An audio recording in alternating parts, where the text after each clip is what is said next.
Xuyên không Trung Hoa kính chào quý vị.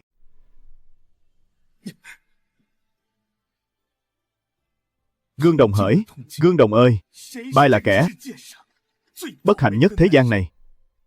Ta tên là Hàn Dịch, xuất thân từ thế gia y đạo, chỉ vì một lần nghiên cứu cổ y án mà gặp nạn điện giật. Khi mở mắt ra, đã thành con rể ở rể phủ Trấn Quốc Công.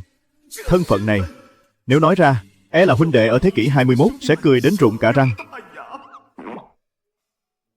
Kiếp ở rể, đậy sớm hơn gà, ăn ít hơn chó, làm nhiều hơn lừa, thậm chí chẳng bằng kẻ tạp dịch trong nhà. Đến tư cách ngồi chung mâm ăn cơm cũng chẳng có.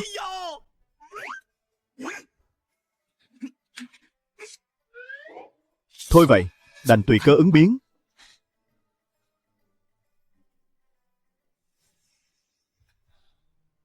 Nghe đồn rằng Cố Yêu Ly cao 8 thước, dáng tựa mang ngưu, gọng tựa hồng chung. Tiểu thư, đêm xuân ngắn ngủi, người và cô gia hãy sớm nghỉ ngơi đi thôi. Chẳng biết ta có chịu nổi không đây?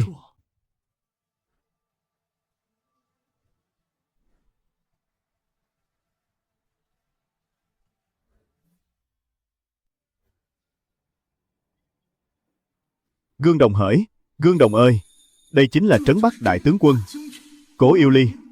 Các ngươi lui xuống trước đi. Tuân lệnh, đại tiểu thư. Hàn gia các người đã thất tín. Ta không cần giải thích. Chẳng qua là Hàn Thế Sương không muốn đứa con quý tử của lão phải cưới kẻ phế vật là ta, nên mới sai ngươi tới. Ngươi tên họ là gì? Quê quán nơi đâu? Có quan hệ thế nào với Hàn gia? Ta tên Hàn Dịch, người Dương Châu. Mẫu thân ta là chính thất của Hàn Thế Sương. Sau khi lão đổ đạt trạng nguyên, liền phụ nghĩa bỏ vợ con, cưới Thiên Kim Thái Sư. Xét về lý, ta quả thực là trưởng tử, chỉ là không được sủng ái mà thôi. Cũng coi là thành thật. Từ nay về sau, ngươi và ta phải ước pháp tam chương. Nếu tuân thủ, ta sẽ bảo đảm ngươi áo cơm vô lo. Thứ nhất, ngoài mặt ngươi ta là phu thê, nhưng chốn riêng tư, phải giữ khoảng cách. Thứ hai, người ta ngủ riêng giường. Thứ ba, ngươi phải giữ gìn đạo hạnh. Nếu muốn nạp thiếp, ta có thể giúp ngươi chọn vài người, nhưng tuyệt đối không được bước chân vào chốn lầu xanh, làm nhục gia phong Cố gia ta. Chẳng lẽ ngươi không có điều gì muốn nói sao? Ta từ nhỏ đã sống kiếp ăn nhờ ở đậu. Đến lũ nô bộc trong điền trang cũng khinh rẻ ta. Ta được ở rể phủ Quốc Công đã là vinh hạnh của ta rồi. Chỉ cần các người ban cho bát cơm, ta đã mãn nguyện lắm rồi. Kẻ vô học, kẻ không chí lớn. Tiểu thư, đến giờ rửa chân rồi à? Đại phu đã dặn, tiểu thư nhà ta mỗi ngày đều phải ngâm chân. Ngươi là phận ở rể, việc này đáng lẽ ngươi phải làm. Ắt hẳn là bậc trưởng bối trong nhà muốn dành cho gã ở rể này một đòn phủ đầu đây mà. Đường đường là đấng nam nhi 7 thước, nếu còn chút khí phách cũng chẳng thể. Lại có chuyện tốt nhường này sao? Ngươi định làm gì? Đây chính là chân của nữ tử sao? Thật tinh xảo nhường nào, chạm vào cũng thật êm ái. Thôi vậy, chung quy cũng chỉ là kẻ ở rể không nơi nương tựa. Cũng không cần phải như vậy. Đôi chân này của ta đã sớm không còn. Có cảm giác rồi. Vừa rồi ngươi đã làm gì? Người đời đồn rằng đại tướng quân vì bị thương mà sinh bệnh mới phế đi đôi chân. Kỳ thực chẳng phải vậy. Nàng là bị trúng độc. Ngươi làm sao biết được ta bị trúng độc? Khí trệ huyết ứ, độc tố tích tụ. Vừa rồi, khi xoa bóp lòng bàn chân cho nàng mới phát hiện ra ngươi chỉ là kẻ thôn phu, mà cũng hiểu những điều này sao? Thuở nhỏ ta vốn ốm yếu nhiều bệnh, may mắn gặp được một vị đạo sĩ Vân Du, học được vài phương thuốc từ người. Trong đó có một loại dược liệu gọi là kháng sinh, có thể chữa khỏi bệnh cho nàng. Kháng sinh là vật gì vậy? Kháng sinh vốn là một môn bí thuật của đạo gia, cũng tương tự như luyện đan vậy. Thật sự có thể giải độc sao? Ta chưa từng lừa gạt ai, nhất là với cô nương mà ta yêu mến. Được, nếu ngươi có thể chữa khỏi đôi chân này của ta, ta sẽ hòa ly cùng ngươi, trả lại tự do cho ngươi. Thêm vào đó, ta sẽ cho ngươi một trang viên cùng một mảnh đất, đảm bảo đời này của ngươi bão cơm không lo. Đó chẳng phải điều ta mong muốn. Vậy ngươi thực sự muốn gì? Ta muốn nàng dạy ta võ công. Không được. Tại sao lại không được? Tuổi tác ngươi đã lớn, không thích hợp luyện võ. Độ tuổi thích hợp nhất để luyện võ là trước năm ngũ tuần. Hơn nữa, thể trạng này của ngươi cũng không mấy phù hợp để luyện nội gia công phu. Vậy còn ngoại gia công phu thì sao? Kim chung tráo, thiết bố sam các loại ngoại gia công phu đều là dành cho đám binh lính trong quân hoặc gia nô trong phủ luyện tập. Ngươi dù sao cũng là kẻ ở rễ nhà họ Cố chúng ta. Loại công phu thô thiển này không luyện cũng chẳng sao. Vả lại, dẫu sau này ta và ngươi hòa ly, ngươi vẫn có thể dựa vào thanh thế nhà họ Cố, có nhà có ruộng, sống một đời tiêu dao tự tại. Cớ sao phải luyện võ làm chi? Ruộng vườn tiền bạc đều là vật ngoài thân, cầu tiên bói quẻ, sao bằng tự mình làm chủ? Ngươi thực sự muốn luyện sao? Muốn. Vậy hãy xem biểu hiện của ngươi thế nào đã. Tuân lệnh. Có cần ta bế nàng lên giường không? Vải pịa, khinh công thật hảo hạng.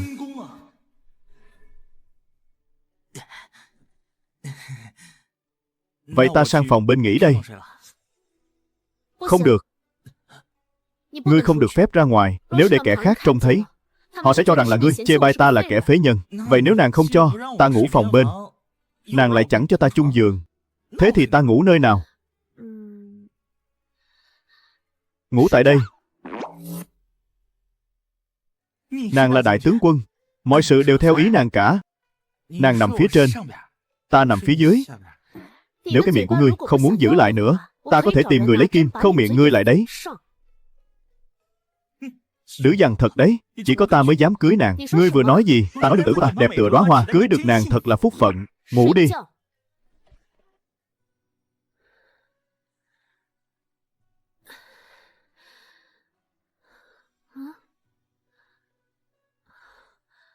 Tiểu Thúy. Tiểu thư. Cô gia đâu rồi? Cô gia đã dậy từ sớm rồi à? Lúc rời khỏi phòng, bước chân nhẹ nhàng, như kẻ trộm vậy. Giờ hắn đang ở đâu? Gọi hắn tới đây. Nương tử. Đang gọi ta sao? Đây là vật gì? Nương tử. Nàng vốn là đại tướng quân, tính tình xưa nay vốn cao ngạo, cho nên ta đặc biệt làm cho nàng một chiếc xe lăn này, để việc đi lại được thuận tiện hơn. Đêm qua ta sỉ nhục hắn như thế, mà hắn vẫn đối đãi với ta nhường này. Tiểu thư. Cô gia. Đến giờ dâng trà rồi à?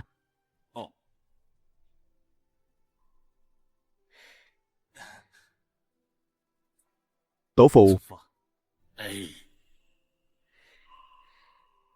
Tổ phụ.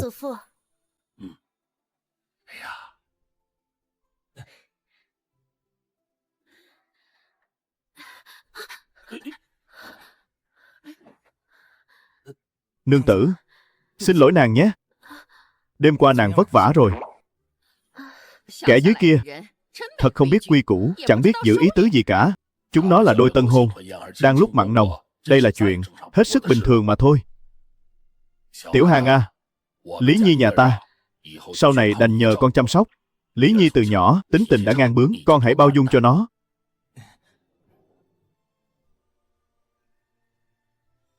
Tôn Nhi, đưa tay ra. Đây là vật gì? Đây là lệnh bài điển quân hiệu úy. Sao người có thể giao chức vụ quan trọng như này cho một kẻ ngoại tộc như hắn? Chẳng lẽ ta phải giao chức vị này vào tay ngươi, để ngươi đem dân không cho tên lang sói đó sao? Phu quân phải không? Phụ thân, Thanh Minh con trai con cũng là cháu nội của người. Người cho một tên ở rễ, chi bằng cho con trai con còn hơn. Đây lại chính là lệnh bài điển quân hiệu úy. Cứ thế mà đưa cho ta sao? Còn ngẩn người ra đó làm gì? Mau trả lệnh bài lại đi. Đa tạ tổ phụ đại nhân. Đồ ngốc này, ta không có ý đó. Tôn Nhi à, con phải nỗ lực lên, để lão phu sớm ngày được bế chắc đích tôn. Dừng lại. Sao vậy? Chẳng phải ngươi muốn luyện võ sao? Ta đây vừa vặn có vài bộ bí kíp gia truyền: khinh công yến hành quyết, nội công sơn hải quy chiến độc, còn có thần quỷ thập bát kích. Ngươi muốn học môn nào? Yến hành quyết. Sao vậy? Ngươi muốn rời xa ta đến thế sao? Không, không, không, ta không phải muốn trốn chạy. Nương tử, sau này khi nàng khỏi bệnh, chắc chắn sẽ vứt bỏ ta như vứt bỏ rác rưởi, đuổi ta đi mất. Vậy nên ta có chút khinh công hộ thân, bôn tẩu giang hồ. Nếu đánh không lại, thì vẫn còn có thể chạy chứ nhỉ? Đã chọn khinh công, vậy thì bắt đầu từ đó đi.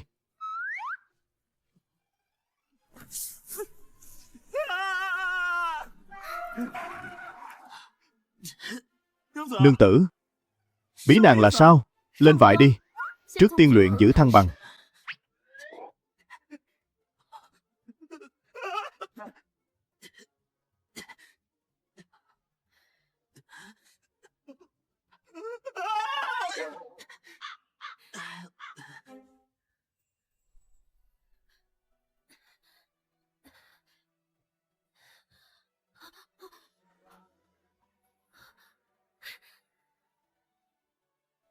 Ta thực sự đứng lên được rồi.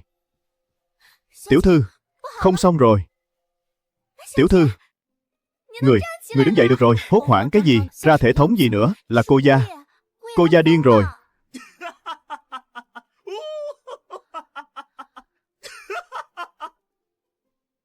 Chàng làm gì thế?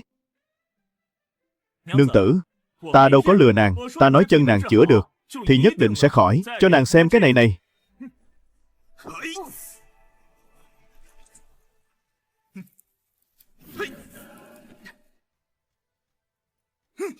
Chỉ trong 2 ngày ngắn ngủi mà đã luyện yến hành quyết đến nhập môn. Nương tử, khinh công của ta luyện thế nào rồi? Tạm được. Đừng luyện nữa. Đi thay y phục đi. Cùng ta ra ngoài. Đi đâu vậy? Về nhà mẹ đẻ.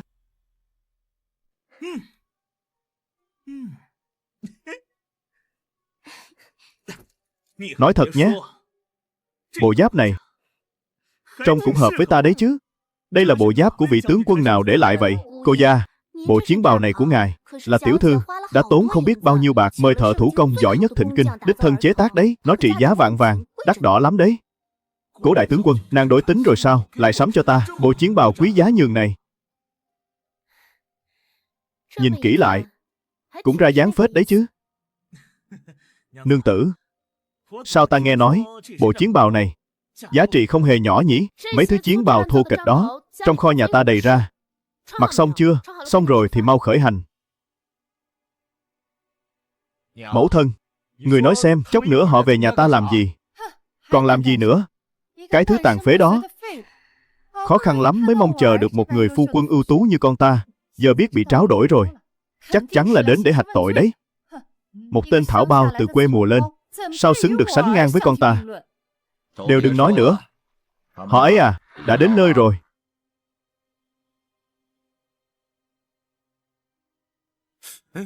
Chân của Cố Yêu Ly đã khỏi hẳn rồi.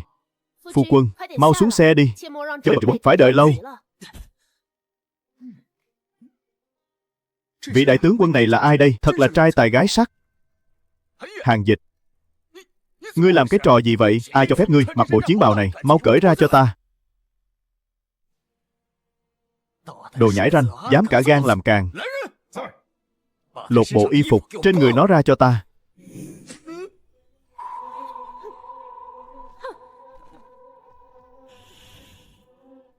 Cố tướng quân, ngài làm vậy là có ý gì? Đồ dân đen to gan, dám tập kích phu quân ta. Người đâu, bắt lấy bọn chúng.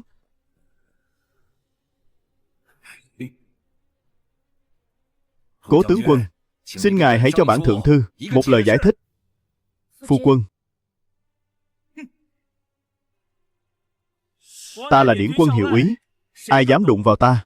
Điển Quân hiệu úy. Hiểu lầm. Tất cả chỉ là hiểu lầm. Hiểu lầm. Hóa ra là nhờ quốc công gia nâng đỡ, con ta mới được làm Điển Quân hiệu úy. Thảo nào hôm nay nó lại mặc chiến bào oai phong nhường ấy. Không ngờ tới, thật vạn vạn không ngờ tới, con ta đã thành Điển Quân hiệu úy. Chân con dâu ta cũng đã khỏi. Thật là chuyện đáng mừng. Con à, mau vào đây, chúng ta vào trong ngồi. Khoan đã. Ly Nhi, có thể mượn bước nói chuyện không? Dịch Nhi, chẳng phải con muốn lấy lại ngọc bội của mẫu thân con sao? Con, hãy vào trong cùng ta.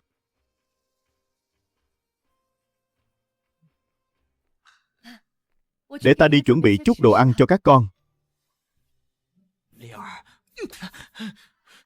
Ta có lỗi với nàng.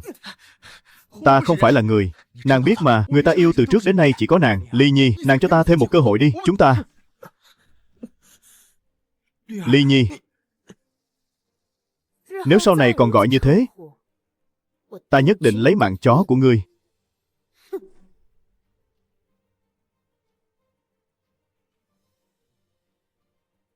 Hàng Dịch, ta và ngươi không đội trời chung.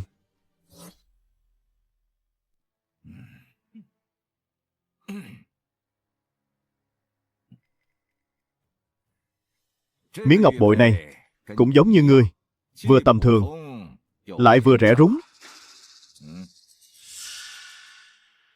Đây chính là di vật duy nhất mà mẫu thân nguyên chủ để lại trên đời sao? Trước đây đưa ngươi từ quê lên, là vì thân thể sĩ thành không tốt. Nay nó đã bình phục. Ngươi không cần phải làm rễ hiền nữa.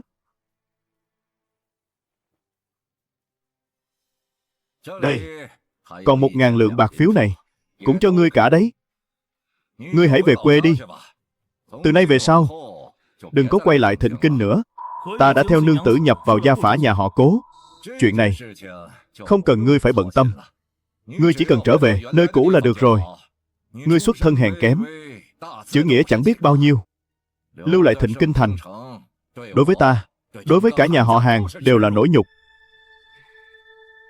Nếu như ta nhất quyết không chịu đi thì sao?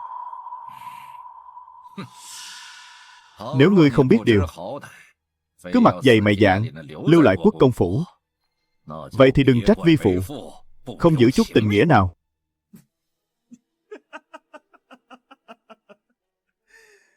Ngươi cười cái gì? Hàn thượng thư, năm xưa ngài ruồng bỏ vợ con, khiến ta và mẫu thân phải chịu cảnh ghẻ lạnh, làm hại ta. Từ nhỏ đã chẳng được ăn ngon.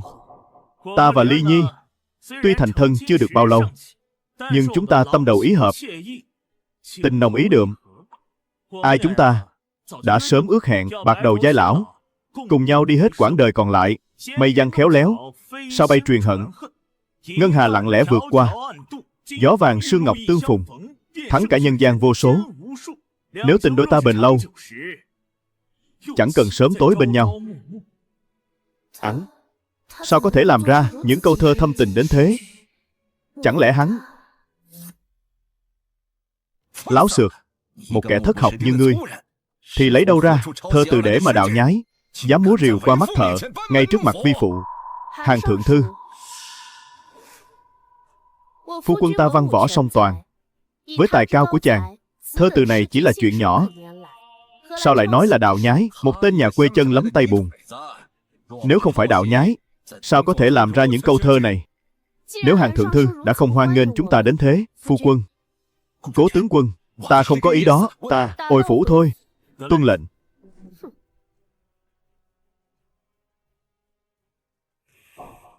Phụ thân. Phụ thân, người làm vậy là vì sao? Đồ vô tri này. Ngươi nhìn lại hành vi hôm nay của mình xem, còn đâu phong thái của đích tử Hàn gia ta nữa. Trông chẳng khác nào con chó vẫy đuôi cầu cạnh. Nhưng phụ thân, Hàn Dịch chỉ là một tên thôn phu, hắn sao xứng với Cố Yêu Ly? Ngươi đó chỉ là quá thiếu kiên nhẫn. Hàn Dịch đó là cái thá gì? Chẳng qua chỉ là một con chó ghẻ nơi thôn giả. Nhưng mà họ đã thành thân rồi, ván đã đóng thuyền. Hài nhi hận lắm. Yên tâm, vi phụ đã có kế sách. Vi phụ thân là lễ bộ thượng thư, ai ngày nữa sẽ chủ trì hội thi văn của Thái hậu nương nương. Đến lúc đó, ta sẽ mời Cố Yêu Ly và Hàn Dịch cùng tham dự. Tên Hàn Dịch này chứ không biết mấy chữ, chỉ biết đạo nhái mấy câu thơ rẻ tiền mà dám múa rìu trước mặt vi phụ. Thật nực cười. Tại hội thi văn, nếu Hàn Dịch không làm được thơ, hài nhi hãy vạch trần việc hắn đạo nhái, kết tội hắn khi quân. Đến lúc đó, dù quốc công phủ có ra mặt, cũng không cứu nổi hắn. Hắn chắc chắn phải chết. Lát nữa, vi phụ sẽ tiết lộ đề cho con.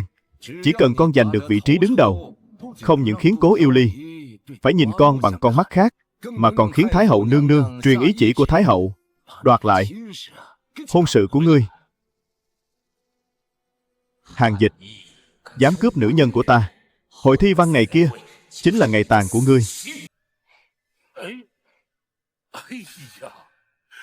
Ly Nhi, con đã có thể đi lại rồi sao? Ông nội, ông nội, người mau nói cho ta biết vì sao đột nhiên lại bình phục. Thực ra chuyện này, chuyện này nói ra cũng là chuyện riêng tư giữa cháu và phu quân. Ông nội đừng hỏi nữa thì hơn ạ. Đồ, thì ra là vậy. Thật là kỳ diệu thay. Đã vậy thì ai đứa thân thể đều đã khỏe mạnh, ai đứa hãy cố gắng nhiều hơn. Mong rằng sang năm ta sẽ được bế chắc đích tôn. Cố gắng lên.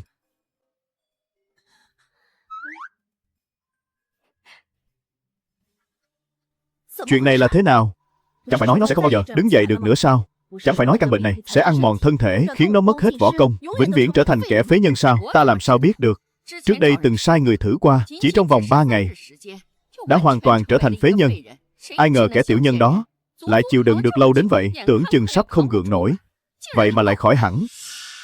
Chẳng lẽ là vì tên con rể ở rễ kia? Tuyệt đối không thể nào, tên con rể đáng chết.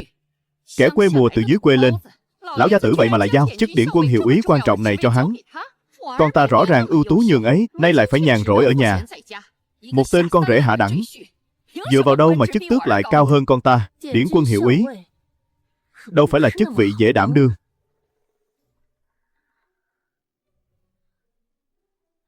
Xem ra vùng Bắc Cảnh này không được thái bình rồi. Tiểu thư, cô gia, có người đưa thiệp mời tới.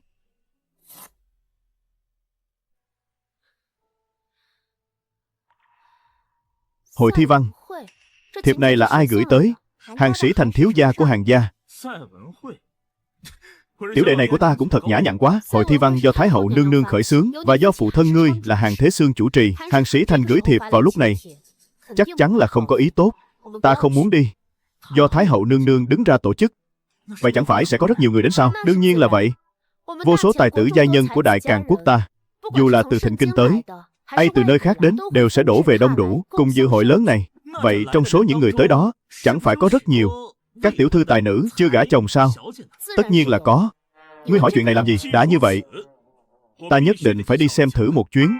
Vậy nương tử, ta ra hậu viện xử lý chút việc cút. Tuân lệnh.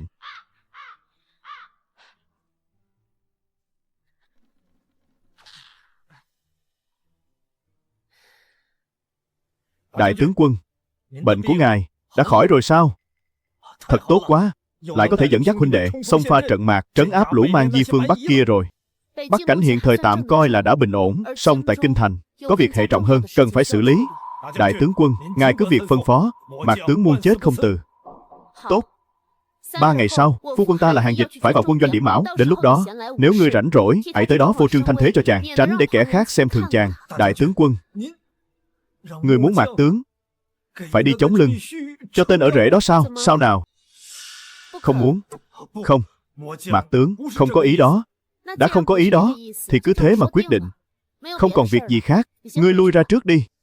Tuân lệnh. Đại tướng quân, nhớ kỹ lấy. 3 ngày sau, tới Tây Uyển đứng ra ủng hộ phu quân ta.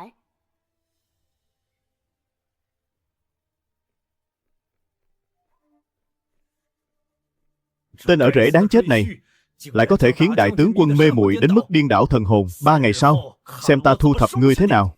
Cánh vịt kho tàu, ta thích nhất món này.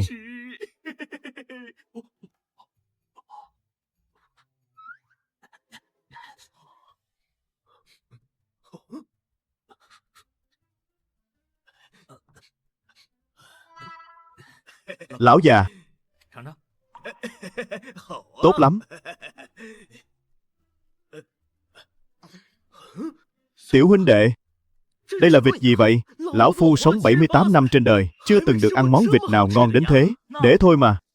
Nếu ngài muốn ăn, sau này cứ đúng giờ này, hãy tới phía sau tìm ta. Nếu ta có ở đó, sẽ để dành cho ngài nữa con. Thấy sao?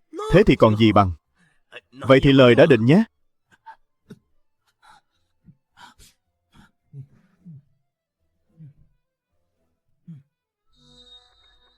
Sao vậy? Trên mặt ta có vết bẩn sao? Không, không có, không có. Chỉ là thấy tiểu huynh đệ ngươi, dung mạo tuấn tú, tính tình ngay thẳng, rất giống với huynh đệ của ta. Thuở còn trẻ, càng nhìn càng thấy giống. Có người tới. Làm gì có ai? Cô gia, ở đây. Cô gia, sao ngài lại trốn ở đây? Tại văn hội sắp bắt đầu rồi. Lão già này chân tay lại nhanh nhẹn thật. Cô gia, mau đi thay y phục đi thôi. Đừng để tiểu thư phải đợi lâu. Đúng, đừng làm lỡ việc chính.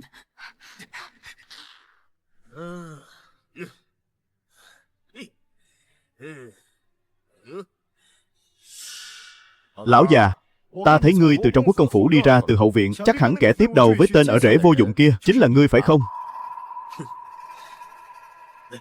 Hóa ra hắn chính là tên ở rễ đó. Đừng hòng giở trò đánh trống lãng với bản công tử. Ta nói cho ngươi hay, những việc các ngươi làm ta đều đã biết rõ cả rồi. Các ngươi muốn làm gì? Chính là ngươi. Người đưa thơ cho Hàng Dịch phải không? Không sai. Chính là lão phu. Không biết tiểu công tử có cao kiến gì chăng? Hắn trả ngươi bao nhiêu tiền? Bản công tử trả gấp đôi. Tiểu công tử, ngài có ý gì đây? Ngươi lấy chữ tình làm dẫn dắt, hãy làm một bài thất ngôn luật thi. Chỉ cần ngươi làm được, số ngân phiếu này chính là của ngươi. Chẳng phải là lão già kia, ta thấy ngươi tuổi tác đã cao, y phục lại rách rưới thế kia, bé rằng sau khi chết đi chẳng có ai lo liệu hậu sự cho ngươi đâu nhỉ?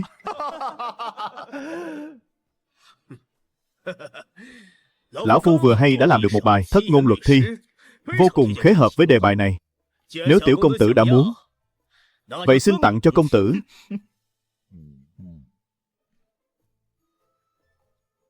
Tốt, tốt, tốt. Quả nhiên tuyệt diệu.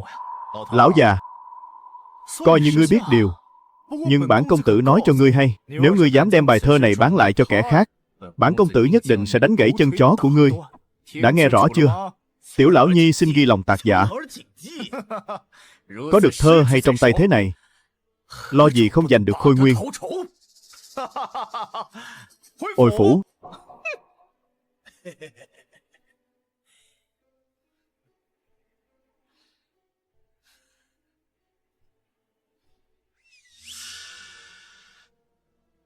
Thuộc hạ hộ giá chậm trễ, xin vương gia thứ tội, dám cả gan sỉ nhục vương gia. Thuộc hạ xin được xử tử tên súc sinh đó, ổn xược. Nếu ngươi giết hắn rồi, lát nữa ta xem trò hay bằng cách nào. Thuộc hạ biết tội. Các ngươi hãy điều tra cho kỹ thân thế của Hàng Dịch. Nếu có kẻ khác cũng đang điều tra Hàng Dịch, thì hãy khiến cho thân phận con trai của Hàng Thế Xương trở thành sự thật không thể chối cãi. Tuân lệnh.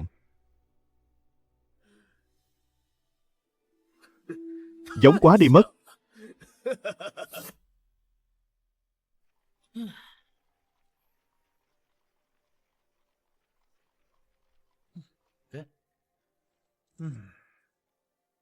Phiền ngài nộp thêm 100 lượng bạc. 100 lượng? Còn đòi tiền sao? Sao nào? Ngay cả 100 lượng cũng không lấy ra nổi, thì có tư cách gì mà vào phù dung viên? Lý quản gia, có chuyện gì vậy cô gia? Chẳng lẽ tiểu thư không đưa tiền cho ngài sao? Không thể nào, thật sự không đưa sao? Theo ý ta thấy, Tái Văn Hội này chính là thánh địa của sĩ tử thiên hạ. Người từ quê lên như cô gia đây, ta thấy chúng ta cũng chẳng cần phải tự chuốc lấy nhục nhã làm gì. Ngài nói có phải không?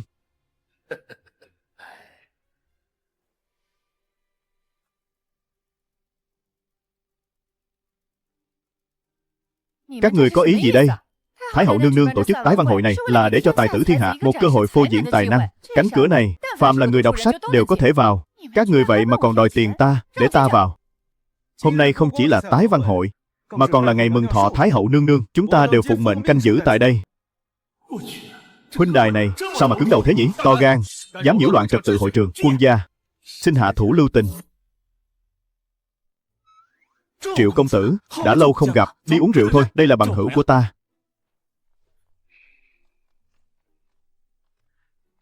Ngươi làm gì vậy? Ta không quen biết ngươi, buông ta ra. Huynh đài này. Huynh đài, ta nói này, ngươi ăn gan hùm mật gấu rồi sao? Dám xung đột với cấm quân thì đã sao nào? Họ hưởng bổng lộc của hoàng gia mà lại chẳng làm việc nhân nghĩa. Bản công tử đang định phân bua lẽ phải với bọn chúng, cớ sao huynh lại kéo ta đi? Huynh đài, huynh làm gì vậy? Huynh vẫn còn quá trẻ người non dạ, hãy nghĩ thoáng chút đi. Vậy theo huynh thì phải làm sao? Chẳng lẽ thực sự phải nộp tiền cho bọn chúng sao? Tại hạ đâu có mang theo ngân lượng. Huynh nghĩ sao? Biết ngay là chẳng trông cậy được vào huynh mà. Huynh đài, gặp gỡ ắt là có duyên. Chúng ta hẹn ngày tái ngộ chốn giang hồ. Tiểu tử, lão già, thật sự là ngài sao? Từ đằng xa ta đã trông thấy rồi, thấy có chút quen mắt nên mới lại gần xem thử. Đây chẳng phải là con gái nhà lão Tam sao? Lại lén lút trốn ra ngoài rồi à? Bá gia, hai người quen biết nhau sao? Không quen. Không quen. Lão già này, thân cô thế cô, sao có thể quen biết vị cô nương này được? Lão già, đêm hôm khuya khoắt thế này, ngài đến đây làm gì? Chẳng lẽ cũng tới để tham dự Tài Văn Hội này sao? Lão già này nhàn rỗi không có việc gì làm, đi dạo đó đây thôi. Các ngươi cũng tới tham dự Tài Văn Hội sao? Sao còn chưa vào trong? Đám cấm quân này tự ý lập chốt chặn ở cửa Tây, mỗi người phải nộp 100 lượng. Không có tiền. Thì ra là vậy. Lão già này sẽ dẫn các ngươi vào trong. Lời này là thật chứ? Chuyện nhỏ như con thỏ. Tốt quá rồi. Huynh đài, theo lão già vào hội thôi. Tiểu tử, đám cấm quân kia thu phí nhập môn của ngươi. Lão già này cũng muốn thu chút phí dẫn đường thôi. Ngài muốn thu bao nhiêu? Lão già này thân cô thế cô, không con không cái, cũng chẳng có người thân họ hàng. Ngày thường ấy mà cũng chẳng tiêu pha gì mấy. Nhưng lão phu là kẻ thô lỗ, vốn luôn kính trọng những người đọc sách như các ngươi. Chi bằng hôm nay nhân cơ hội này, công tử hãy ngâm 1-2 bài thơ, coi như là phí dẫn đường vậy. Hôm nay trăng sáng tròn đầy quá. Vậy thì tại hạ xin làm một bài về trăng vậy. May lắm. Minh nguyệt kỷ thời hữu, bả tử vấn thanh thiên, bất tri thiên thượng cung khuyết, kim tịch thị hà niên, ngã dục thừa phong quy khứ, hữu khủng quỳnh lâu ngọc vũ, cao sứ bất thắng hàng, khởi vũ lộng thanh ảnh, hạ tự tại nhân gian, chuyển chu cát, đê ỷ hộ, chiếu vô miên, bất ứng hữu hận, hạ sự trường hướng biệt thời viên, nhân hữu bi hoan ly hợp, nguyệt hữu âm tình viên khuyết, thử sự cổ nan toàn, đảng nguyện nhân trường cửu, thiên lý cộng thiền quyên. Ai? Kẻ ngâm thơ phía trước là ai? Có thể cho biết danh tính không? Cảnh giới cao nhất. Chính là lúc này, không tiếng động mà hơn cả có tiếng động. Chàng ấy tên là Hàng Dịch, là phu quân của ta. Hóa ra chỉ là một kẻ ở rễ.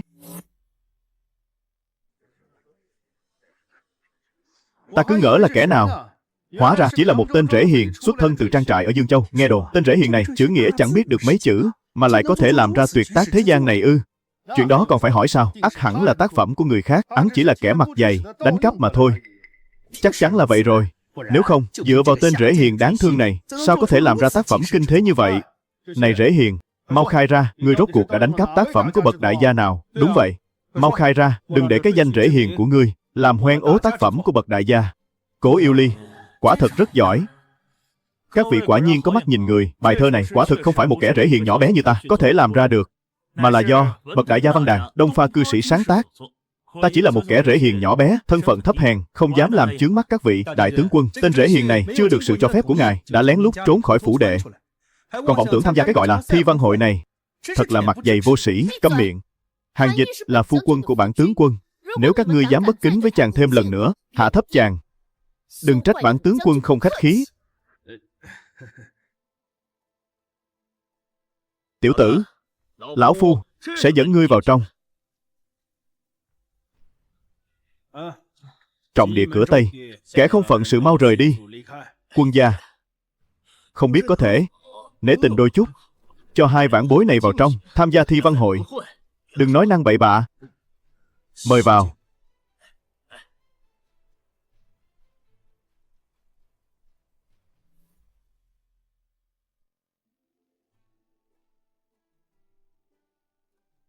Các vị học tử, các vị văn nhân nhã sĩ, hôm nay chư vị tề tựu một nơi, thật là thịnh hội chưa từng có. Nhờ ơn Thái hậu nương nương ban ân, thi văn hội đêm nay chia làm 3 ải. Ải thứ nhất, đối đáp câu đối. Chỉ cần đối đến, đối phương á khẩu không lời, là có thể giành chiến thắng. Thương hữu à, ta nghe nói ngươi có ngoại hiệu là đối xuyên tràng. Công tử quá khen. Tiểu nhân thường ngày vốn thích đối câu đối. Có đôi khi ứng thú dâng cao, khó tránh khỏi lời lẽ có phần sắc bén, cay nghiệt đôi chút, làm tổn thương người khác. Kẻ nào tâm trí không vững vàng, có thể tức đến thổ huyết. Tốt, thấy tên kia đằng kia không? Ngươi hãy đi đối với tên rễ hiền phế vật đó một phen. Nếu có thể khiến hắn tức đến thổ huyết, phía lễ bộ, bản công tử tự nhiên sẽ nói giúp ngươi vài lời tốt đẹp. Công tử cứ yên tâm, kẻ nào dám đối đầu với công tử, ta nhất định khiến hắn thổ huyết 3 thăng, huyết nhuộm tại chỗ. Kẻ phế vật đó tên là Hàng Dịch, chớ có tìm nhầm người. Công tử, ngài cứ an tâm.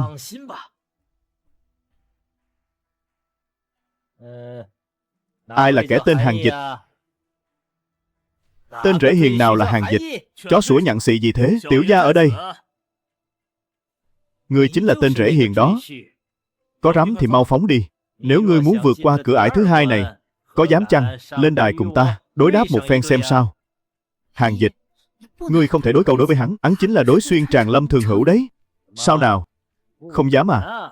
Không dám thì cứ ngoan ngoãn mà cút về nhà, làm một tên rễ hiền đi. Cái hội thi văn này chẳng phải nơi ngươi nên đến. Hổ không phát uy, lại tưởng ta dễ bắt nạt sao, phải không? Vậy thì lên đây, đối xuyên tràng.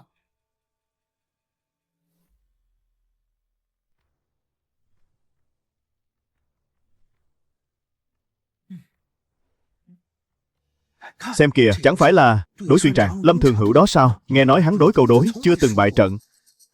Không ít tài tử đều bị hắn làm cho tức đến hộc máu tại chỗ. Kẻ đối diện kia là ai vậy? Trông lạ mặt quá. Bi phục này cũng thật tầm thường, e là sắp gặp họa rồi. Hình như tên là Hàng Dịch, nghe nói còn là một tên rễ hiền. Thật không biết trời cao đất dày là gì, dám cả gan khiêu chiến Lâm Thường Hữu.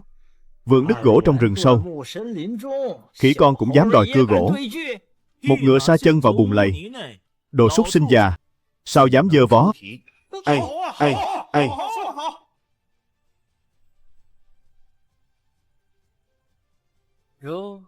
Đại tướng quân hóa ra ở đây. Thật làm bổn vương tìm kiếm vất vả quá. Điện hạ có việc cứ nói, không cần phải như vậy, tránh để người đời dị nghị.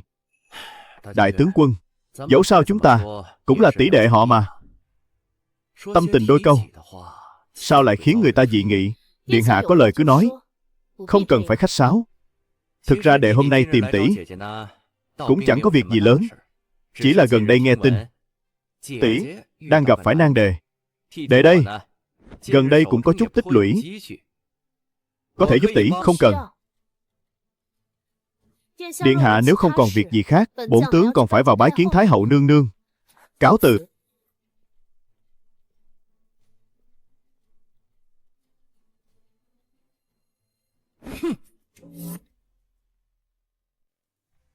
Cũng có chút tài cán, xem ngươi có tiếp nổi vế này không. Lúa, đầu, kê, mạch, cao lương, nếp, những tiểu tạp chủng này. Đâu là tiên sinh? Sao lại còn chửi người? Hắn chửi người ta là khỉ con trước, giờ lại đổi giọng gọi là tiểu tạp chủng. Lâm Thường Hữu này thật là tuyệt chiêu, dùng lục cốc để đối. Tên rễ hiền này là không tiếp nổi vế này rồi. Thi, thư, dịch lễ, xuân thu đều là chính đạo, cần gì phải hỏi lão tử.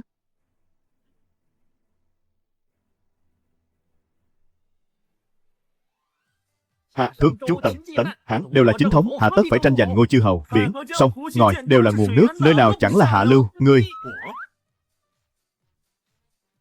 Lão Khổng, Mạnh, Trang, Tăng Tử, bao bậc thánh hiền, nay lại thêm một thằng cháu. Chẳng phải quá nhiều sao, vốn đã thiếu sắc trắng. Đó, ngươi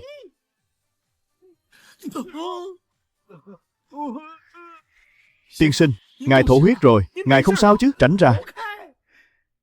Thằng nhãi ranh, chớ có làm bộ làm tịch. Danh hiệu đối xuyên tràng của ta chẳng phải tự nhiên mà có. Hôm nay ta sẽ cho ngươi biết thế nào là núi cao còn có núi cao hơn, trời ngoài còn có trời cao hơn. Chỉ là cái danh hảo, ai thèm vào. Có rồi. Ngứa ngứa gãi gãi, gãi gãi ngứa ngứa.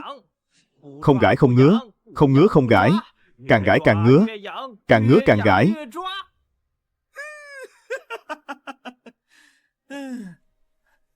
Tiểu tử, không đối lại được rồi chứ gì. Một tên rễ hiền nhỏ bé mà có thể dưới tay đối xuyên tràng ta trụ được một tuần trà, cũng đủ để ngươi tự hào rồi. Sống sống chết chết, chết chết sống sống, chẳng sống chẳng chết, chẳng chết chẳng sống. Tiên sinh chết trước tiên sinh.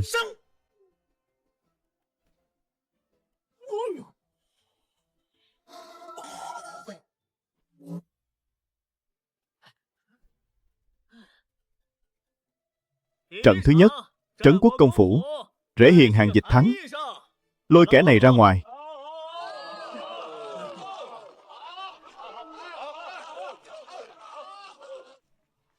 Đồ vô dụng. Xem ra phải tìm một dịp tước bỏ cái danh phận rễ hiền này của hắn. Thú vị, thật là thú vị. Tỷ tỷ, Tên rể hiền nhà ngươi thật cuồng vọng quá đổi, rất hợp ý bản vương. Nói mới hay, dưới trướng bản vương đang thiếu một mưu sĩ như thế. Ta cảnh cáo ngươi, nếu dám vương vuốt về phía hắn, ta sẽ tự tay bẻ gãy nó. Xem ra lời đồn trong dân gian chẳng sai chút nào. Tỷ tỷ thực sự rất để tâm đến tên rể hiền nhỏ bé này. Tỷ tỷ yên tâm, ta sẽ không gây sự với hắn. Nhưng nếu hắn tự mình chạy đến dưới trướng của ta, ngươi dám? Cố đại tướng quân, Thái hậu nương nương cho gọi.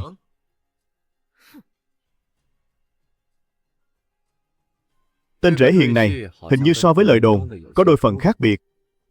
Phái người đi điều tra xem sao.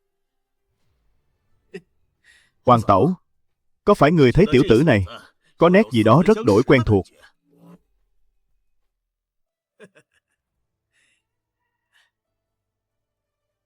Các ngươi lui xuống cả đi.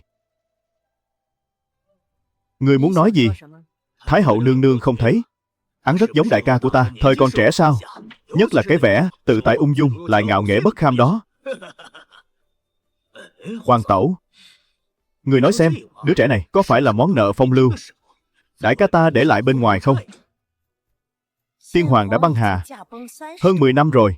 Đứa trẻ này cũng chỉ trạc 20 tuổi. Hồ ngôn loạn ngữ cái gì thế? Phải, thời gian này có khớp không? Nhưng ta nhớ rằng trước khi đại chất tử của ta đăng cơ, hình như đã lưu lại Dương Châu khá lâu. Ung vương, Cẩn ngôn, vân. Nhưng người này ta đã mang tới cho ngài rồi. Ngài hãy quan sát cho kỹ. Việc này không được để lộ ra ngoài. Thần đệ tự khắc hiểu rõ. Tên nhóc đó nhận ra thần đệ. Thần đệ xin cáo lui trước. Lớn đầu rồi, sao vẫn còn bộ dạng khỉ gió thế này? Thái hậu nương nương, Cố đại tướng quân tới rồi. Vi thần tham kiến Thái hậu nương nương. Ly Nhi, lại đây, ngồi cạnh ai gia này. Tạ Thái hậu nương nương. Hôn sự của con do hoàng hậu làm chủ. Con có oán trách hoàng hậu không? Vi thần không dám. Là không dám hay là không oán? Không oán. Ly Nhi cùng phu quân cầm sắc hòa minh, đã bái đường, định chung thân, không oán trách bất kỳ ai. Vậy hôn sự này, con rất hài lòng sao? Phu quân tuy không phải bậc kinh thế đại tài, nhưng cũng khá có tài cán. Với Ly Nhi, thật là lương phối. Đã như vậy, vậy chúng ta cùng xuống đó xem phu quân của con vượt qua ải thứ ba này thế nào.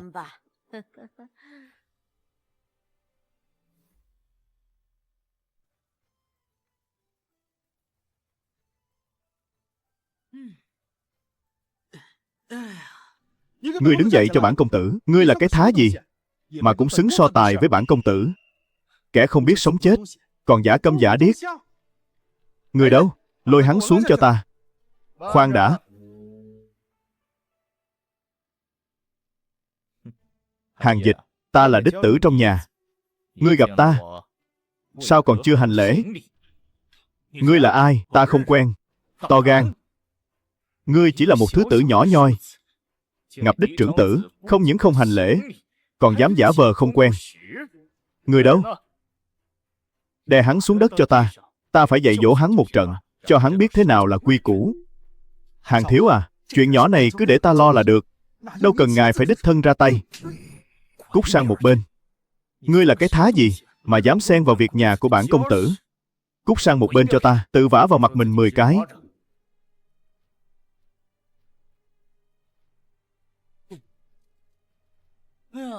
Không hổ là người do lễ bộ thượng thư dạy dỗ ra.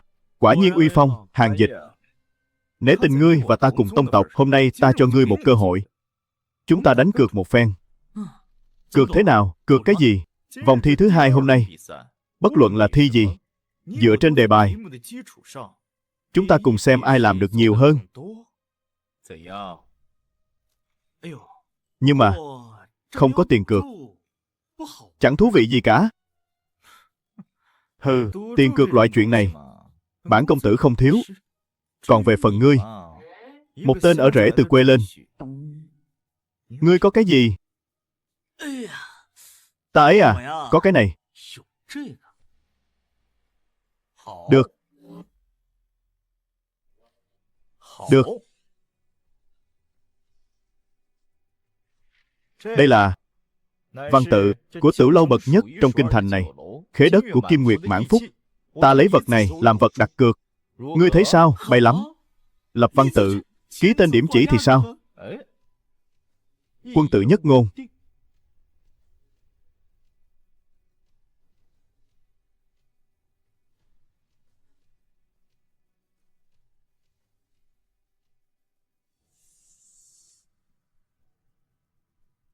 Đề bài vòng thứ 2 đêm nay. Lấy con số làm đề. Cuộc thi bắt đầu.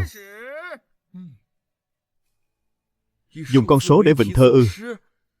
Việc này e là có chút khó khăn. Ta vốn tưởng đề bài đêm nay sẽ là về phong hoa tuyết nguyệt. Ta đã sớm chuẩn bị sẵn tứ thơ, còn định một bước thành danh cơ đấy. Giờ phải làm sao đây?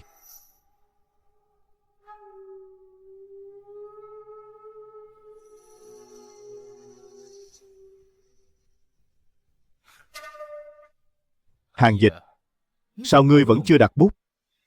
Chẳng lẽ ngay cả một câu thơ cũng không viết nổi sao? Nếu là như vậy, lệnh bài điển quân hiệu úy của ngươi, ta xin mạng phép nhận lấy. Vội vàng làm chi?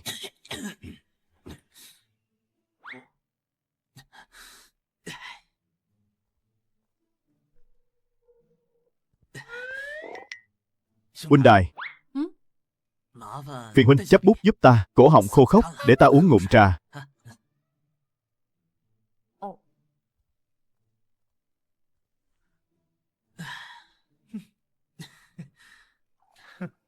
Gã thần giả quỷ, ta muốn xem thử ngươi có thể làm nên thơ từ gì. Ghi cho kỹ nhé huynh đài. 1 mảnh, 2 mảnh, 3, 4 mảnh, 5, 6, 7, 8, 9, 10 mảnh.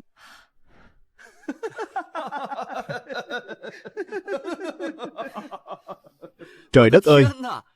Thế này mà cũng gọi là thơ sao? Tên quê mùa này ở đâu ra vậy? Hắn tưởng rằng viết vài con số lên giấy thì gọi là thơ ư? Thật nực cười. Hàng công tử, chúc mừng ngươi. Ván cược này, ngươi thắng chắc rồi. Ngàn mảnh, vạn mảnh, vô số mảnh. Bay vào trong hoa mai.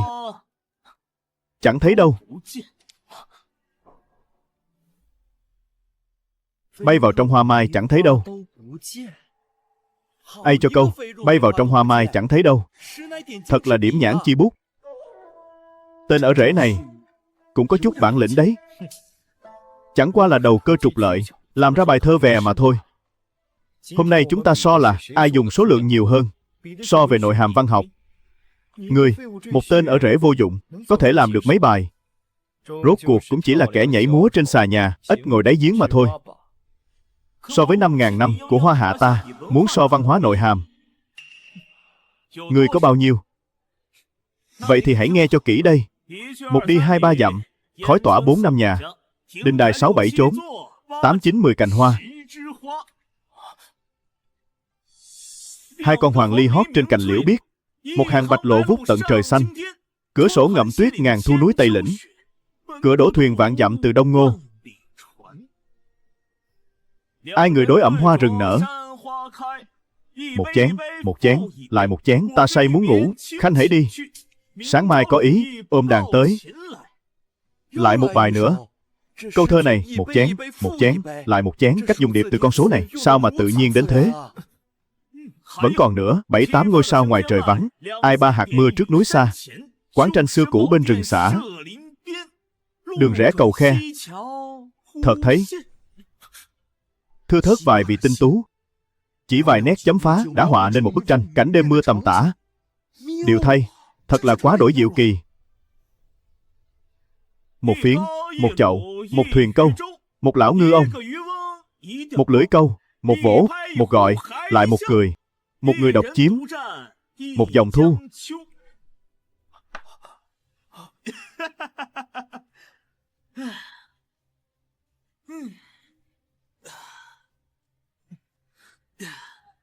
Hàng Sĩ Thành, ngươi thua rồi.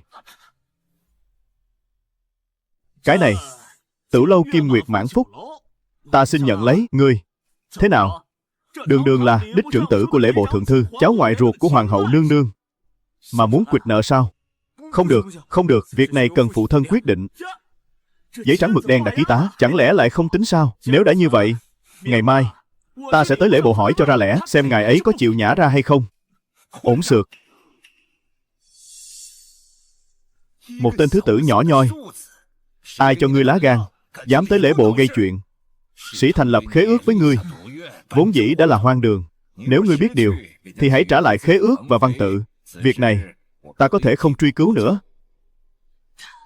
Thượng thư đại nhân, việc hôm nay, chư vị tại đây đều là người làm chứng, đúng sai phải trái, họ đều tường tận trong lòng. Chẳng lẽ ngài lại muốn đanh tiếng quan trường của chính mình? Ắt hẳn là bị đứa nghịch tử này làm cho liên lụy rồi. Chẳng sai. Hôm nay nếu không thực hiện lời cá cược, chúng ta sẽ đem chuyện này truyền ra khắp thiên hạ. Đường Đường là đích trưởng tử của thượng thư, dám cá mà không dám chịu thua, thì với kẻ vô lại ngoài đường có gì khác biệt? Đúng thế, lũ to gan.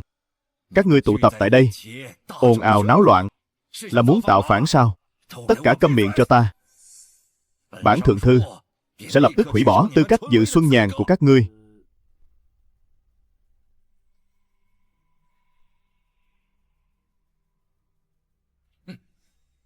Ai huynh đệ các ngươi vui đùa là đủ rồi, chớ nên coi là thật. Nếu còn tiếp tục hồ đồ, phụ thân đây sẽ hủy bỏ tư cách tham dự thi văn hội của ngươi. Hàng đại nhân, quan uy thật lớn thay. Thái hậu nương nương giá đáo. Thái hậu nương nương giá đáo.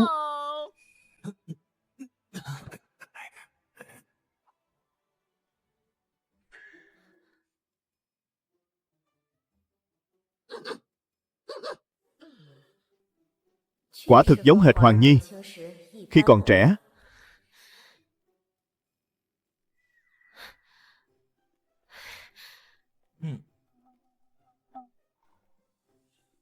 Chà, Cố đại tướng quân cũng tới rồi sao? Hôm nay sao lại cùng hầu hạ lão thái thái thế này? Ôi chao, lão thái thái này trông từ bi phúc hậu, tựa như thọ tinh từ trên trời rơi xuống vậy. Trời ạ, tên rể hiền này điên rồi sao? Dám dùng lời lẽ khinh bạc nhường này để nói chuyện với thái hậu. Thế này là chán sống rồi sao? Lúc này mà đắc tội với thái hậu, thật chẳng khác nào tự tìm đường chết. Chốc nữa thái hậu nổi trận lôi đình, Hàng Dịch, kẻ ở rẫy thấp hèn này ắt sẽ phải tan xương nát thịt. Tiểu Hàng Thi Tiên, ngươi bảo Ai Gia là lão thọ tinh sao? Chẳng lẽ ngươi từng gặp thần tiên trên trời? Cái gì? Thái hậu vốn nghiêm khắc, vậy mà chẳng hề nổi giận. Tiểu Hàng Thi Tiên, hắn là kẻ ở rễ, đức hạnh gì mà được như thế?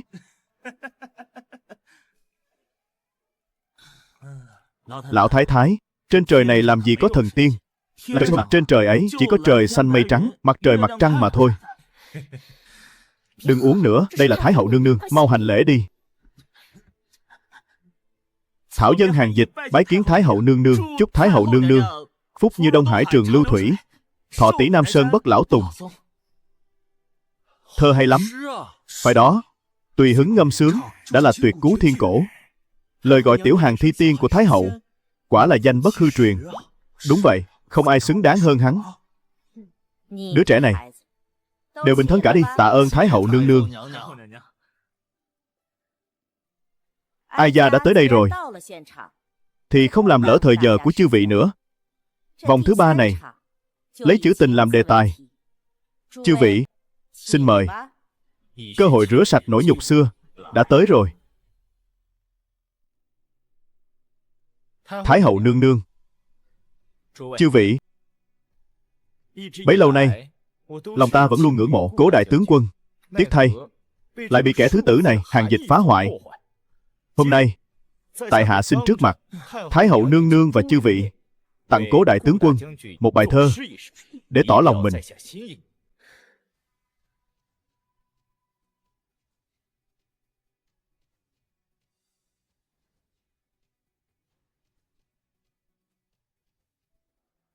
Hàng Dịch, đợi khi bài tình thơ này của ta xuất ra, nhất định khiến ngươi mất hết mặt mũi.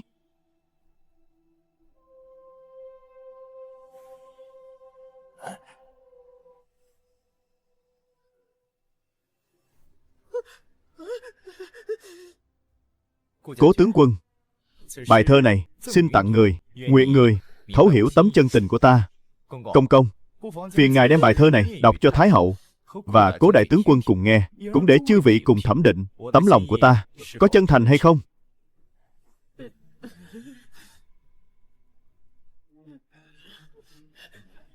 Hàng thượng thư, bài thơ này thực sự là do lệnh lang làm sao? Tất nhiên là do khuyển tử làm rồi. Các vị ngồi đây đều đã tận mắt chứng kiến cả mà. Thơ hay lắm.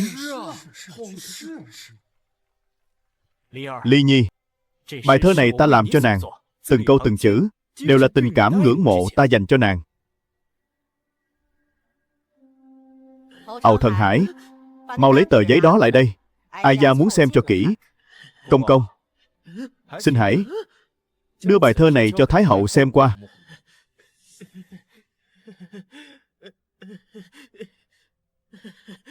Xong rồi, phe này chết chắc rồi.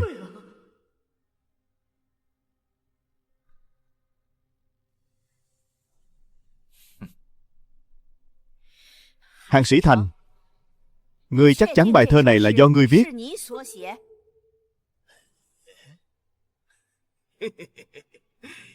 Kịch hay bắt đầu rồi. Khởi bẩm Thái hậu nương nương, bài thơ này quả thực là do Thảo Dân viết ra. Bài thơ này bày tỏ tấm chân tình của Thảo Dân với Cố đại tướng quân, cùng nỗi tương tư sâu sắc.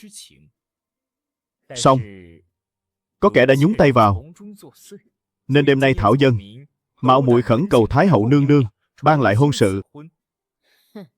Ai? Viết rất hay. Viết thật không tệ. Đa tạ Thái hậu nương nương khen ngợi. Thảo Dân sau này nhất định sẽ không ngừng nỗ lực sáng tác thêm nhiều thi phẩm xuất chúng. Ầu Thần Hải, lão nô có mặt.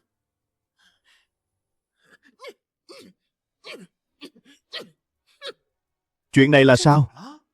Vì sao lại xé nát bút tích của Hàng công tử? Thái hậu nương nương, việc này tại sao lại như vậy? Đây là tâm huyết do chính nhi tử thần dốc lòng viết nên đó. Này thượng thư đại nhân, ngài cũng từng đổ trạng nguyên cơ mà. Bài thơ tinh diệu đến nhường này, chẳng lẽ ngài không thấy nó không nên xuất phát từ tay lệnh lang sao? Ngươi câm miệng. Chỗ này đâu tới lượt ngươi lên tiếng. Các vị ngồi đây tối nay đều có thể làm chứng. Mọi người đều tận mắt chứng kiến. Chính là nhi tử ta đã viết nên tuyệt tác này. Dưới gầm trời này, ngoài nhi tử ta ra, còn ai có thể làm ra tuyệt tác như vậy? Ầu Thần Hải, nương nương, hãy nói cho Hàng thượng thư biết, bài thơ này là ai viết? Nói cho hắn hay. Năm xưa bài thơ này vì sao mà viết?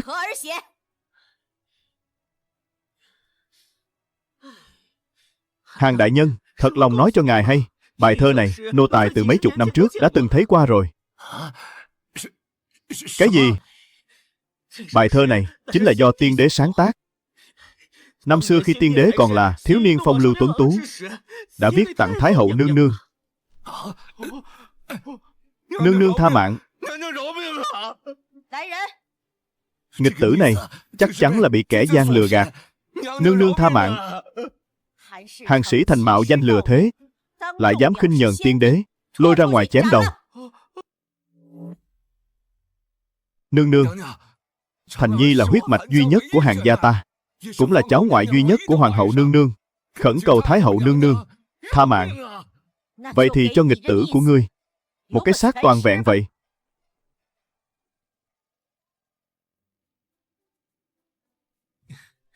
Không ngờ lại có màn kịch đặc sắc đến thế. Xem ra buổi thi văn này quả thực không uổng công tới dự. Ngươi xem có vẻ hào hứng lắm nhỉ? Không sợ rước họa vào thân sao? Nhưng mà cũng là do Hàng Sĩ Thành tự làm tự chịu, dám cả gan mạo nhận thi phẩm của tiên đế. Đáng đời. Ta đi giải quyết nỗi buồn chút đã, đợi ta với nhé. Lười biếng thì lắm chuyện, đúng là đồ phiền phức. Đi mau đi.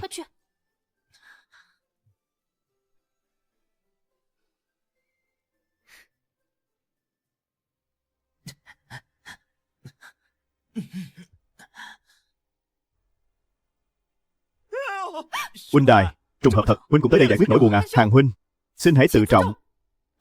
Đều là đấng nam nhi cả, có gì mà phải câu nệ, chỉ là phóng uế chút thôi, chẳng đến mức đó chứ.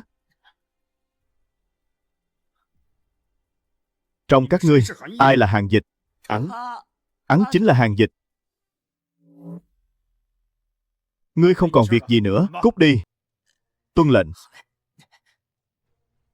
Hàng dịch, có kẻ bỏ tiền ra, muốn chúng ta tiễn ngươi về cõi cực lạc, xuống dưới đó rồi.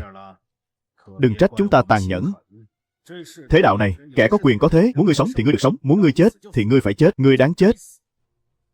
Không phải, các ngươi nhận lầm người rồi, ta không phải hàng dịch. Đã đến lúc cận kề cái chết, nói những lời này còn có ý nghĩa gì nữa? Yên tâm đi, đao của ta rất bén, sẽ không đau đớn lắm đâu. Giết.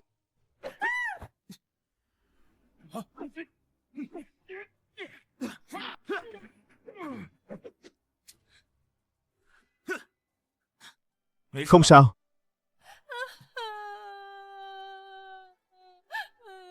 Ngoan, đừng khóc nữa. Chúng ta đi thôi.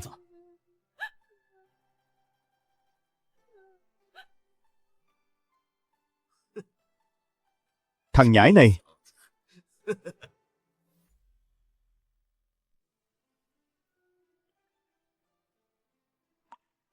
Tiểu Thúy, hôm nay có thấy cô gia đâu không? Tiểu thư, cô gia từ sáng sớm đã ra hậu viện rồi à?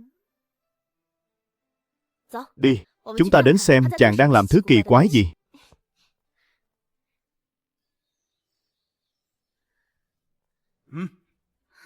Tiểu thư, chưa được thông báo, cô gia dặn rằng không một ai được phép bước vào. Các ngươi có biết mình đang nói gì không? Cô gia dù sao cũng là chàng rể ở rể của tiểu thư. Tiểu thư nói gì, cô gia đều phải tuân theo, mau tránh ra. Nếu không tiểu thư nổi giận, các ngươi sẽ không có kết cục tốt đẹp đâu. Lão gia có lệnh. Viện này, nếu cô gia không lên tiếng, bất luận kẻ nào cũng không được vào. Kể cả lão gia cũng vậy. Vậy ngươi hãy vào thông báo một tiếng, bảo hàng dịch rằng ta đã tới, kêu chàng ra gặp ta. Tuân lệnh.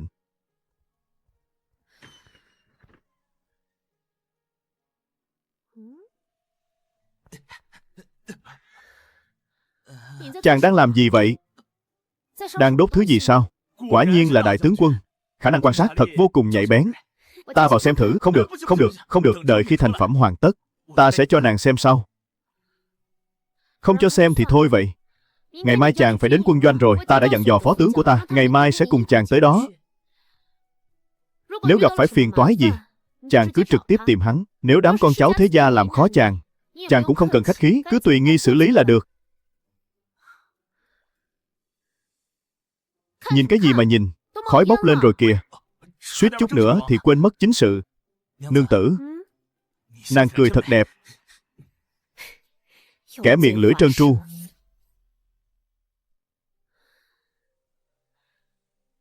Đến quân doanh, vạn sự đều phải cẩn trọng. Tuyệt đối đừng như trước kia, tùy ý làm theo ý mình. Quân doanh không như ở nhà.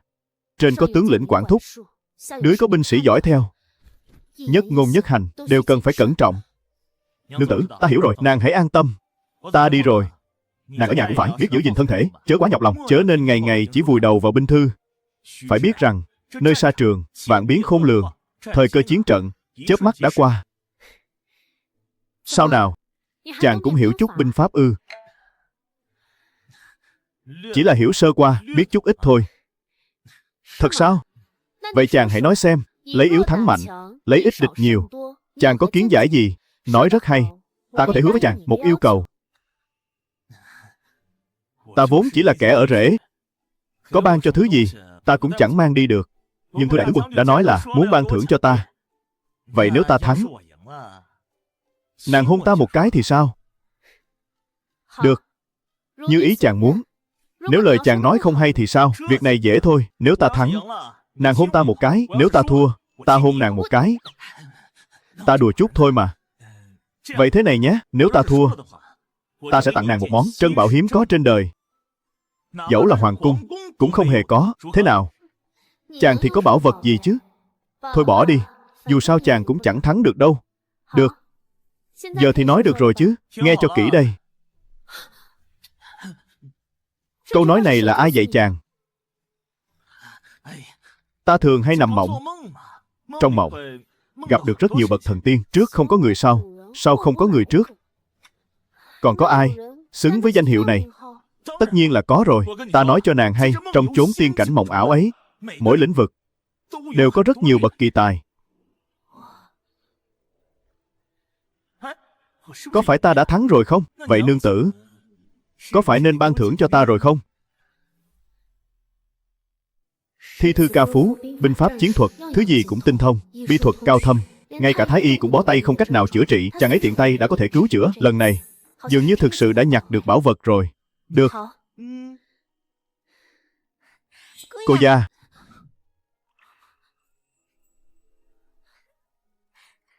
Tiểu thư, cô gia, chớ hôn vội.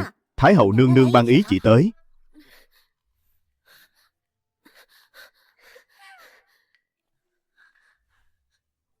Phụng ý chỉ Thái hậu.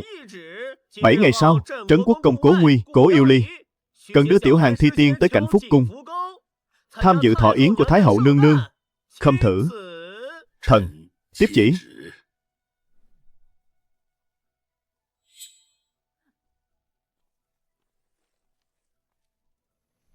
Thọ yến Thái hậu lần này, ngoài các bậc quyền quý trong nước, ngay cả triều đường phía đông, nước Tề phía bắc đều sẽ phái sứ giả tới tham dự. Tiểu hàng Thi Tiên, lần này ngươi phải nắm bắt cơ hội cho tốt đấy. Biết đâu lại giống như ở Trích Tinh Các vậy, một bước kinh người. Phụ thân đối đãi với con cái sao mà bất công đến thế? Con không phục. Có gì mà không phục? Con cứ nói ra xem nào, để mọi người cùng nghe thử. Hắn chỉ là một kẻ ở rễ trong phủ Trấn Quốc công này. Ngoài trừ phụ thân và cháu gái ra, còn có ai coi hắn là người đâu.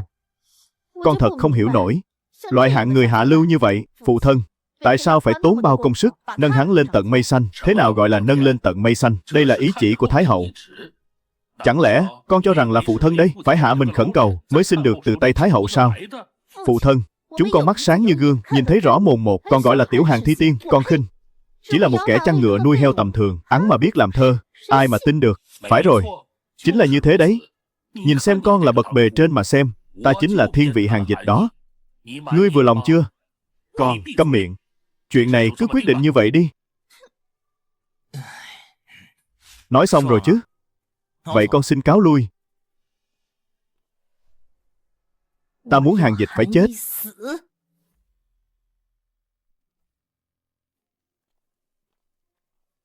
Ngươi chính là hàng dịch.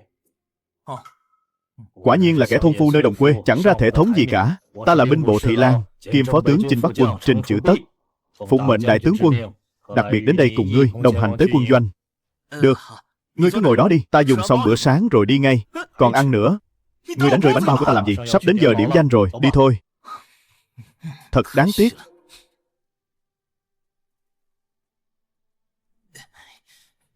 Quả nhiên là một kẻ ngây ngô.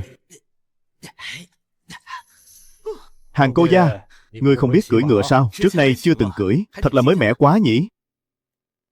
Ta dạy ngươi một cách cưỡi ngựa thần tốc. Thế nào, ngươi có diệu kế sao? Điều kế ư? Tất nhiên là có rồi. Trình Chữ Tất, tên hỗn nhà ngươi, ta với ngươi không xong đâu.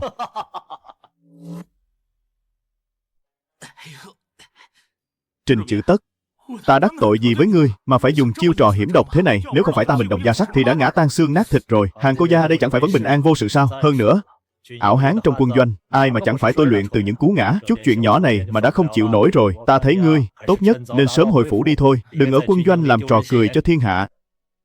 Ngươi chính là hàng dịch, Hàng hiệu úy là ta. Xin Hàng hiệu úy xuất trình lệnh bài.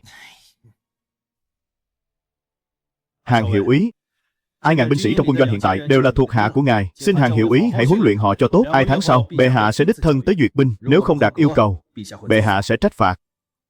Đi thôi.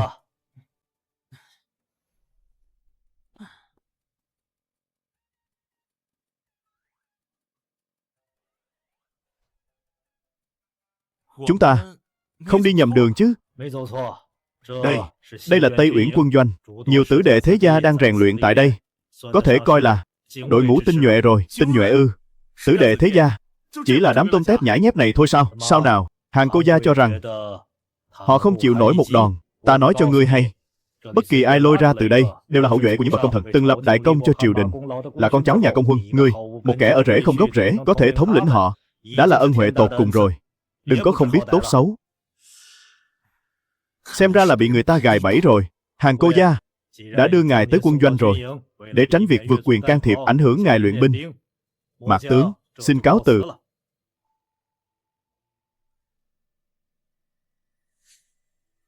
Trình Chữ Tất, kẻ tiểu nhân hèn hạ. Hồi nữa ta sẽ bảo nương tử phái ngươi đi đổ dạ hương trong quân doanh. Hôn chết ngươi. Toàn quân tập hợp. Có ai không? Mau nói cho ta biết tình hình hiện tại ra sao. Mạc tướng Triệu Hổ. Vốn là dừng. Nói trọng điểm thôi. Tây Uyển Bác hiệu úy thuộc về cấm quân, nhưng chế độ khác với quân doanh thông thường. Khác biệt thế nào? Binh sĩ Tây Uyển đều là con cháu thế gia hoặc con nhà tử tế. Quân trang huấn luyện, biên cương, thậm chí là lương thực đều phải tự mình mang theo. Quân doanh không cấp cơm sao? Đại nhân, vừa rồi các người nói quân doanh này không cấp cơm. Nếu không cấp cơm, chúng ta không ở lại đâu. Đúng vậy, chúng ta chính là nghe nói quân doanh này có cấp cơm nên mới tới đây. Đại nhân, ta đã 3 ngày không được ăn gì rồi. Cầu xin hai vị đại nhân rủ lòng thương, ban cho chúng ta miếng cơm ăn đi. Mọi người nghe ta nói, nếu quân doanh này không cấp cơm, vậy chúng ta mau rời đi thôi. Người bên trong nghe đây. Bản tướng là Kim Ngô vệ Trung Lang tướng, phụ mệnh quản chế quân doanh này từ giờ trở đi cho đến khi bệ hạ tới kiểm duyệt. Không ai được phép rời đi. Nếu không, đừng trách bản tướng đao hạ vô tình. Hàng hiệu úy, con cháu đại thế gia đều tự mang theo lương thực, không lo ăn uống. Nhưng đám lưu dân này có chống đỡ nổi qua tháng sau hay không? Phải xem bản lĩnh của hàng hiệu úy rồi. Yên tâm, chỉ là chút lương thực, không làm khó được ta.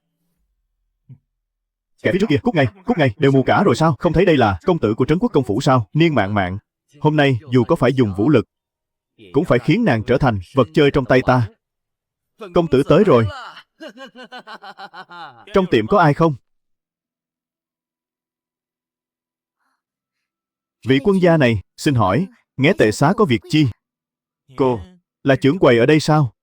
Nô gia chính là trưởng quầy tại đây. Xin hỏi, quân gia muốn dùng bữa, hay là có một mối làm ăn, muốn bàn bạc cùng ngài?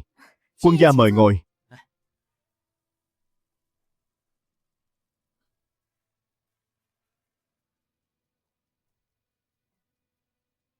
Chuyện là thế này, trong quân doanh của ta có hơn 2.000 vị quân sĩ, muốn đặt chỗ ngài ít lương thực. Ai ngàn người, mối làm ăn lớn đây. Cần lương thực trong bao lâu? Chắc là hơn 1 tháng. 1 tháng. Lần này cuối cùng cũng có thể vơi bớt số nợ mà cha ta để lại. Được ạ? Quân gia, ấy là ngài đặt trước ít tiền cọc. Nô gia cũng tiện đường đi mua sắm nguyên liệu. Trưởng quầy, hiện tại ta đang có chút túng thiếu, không biết chỗ ngài có thể cho thiếu nợ được chăng? Thiếu nợ. Hàng Dịch, ngươi không tiền mà dám đến khách điếm đòi thiếu nợ ăn uống sao? Không tiền thì cút ngay. Còn đứng đây chờ ăn cơm à? Cố Thanh Minh, hắn đến đây làm gì? Bản công tử đến đây làm gì? Không cần phải bẩm báo với kẻ ở rễ như ngươi. Quốc công phủ không cho ngươi cơm ăn sao? Mà lại đi thiếu nợ ăn uống bên ngoài, làm nhục danh tiếng quốc công phủ. Đồ phế vật. Công tử, ta cầu xin ngài, ngài đừng lại gần nữa. Nếu ngài còn tiến lại gần, ta sẽ gọi người đấy. Ngươi gọi đi. Dù là Kinh Triệu phủ hay là Kim Ngô vệ, đứng trước mặt bản công tử đều phải cúm núm cúi đầu.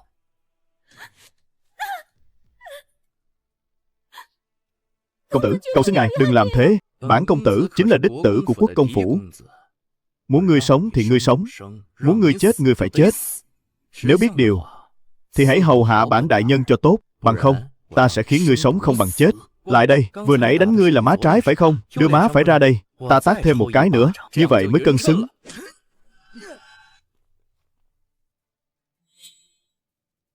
Hàng Dịch, ngươi dám quấy rầy nhã hứng của bản công tử, đừng tưởng có tổ phụ che chở cho ngươi mà ta không dám trị ngươi. Đường đường là nhị công tử quốc công phủ, lại làm chuyện hạ lưu bỉ ổi này.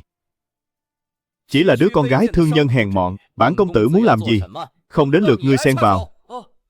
Đúng, suýt chút nữa quên mất, ngươi chỉ là kẻ ở rễ hạ đẳng. Thân phận ngươi cũng giống ả ta, đều là hạng tiện dân. Còn ngẩn người ra đó làm gì? Mau lên, đánh chết hắn cho ta.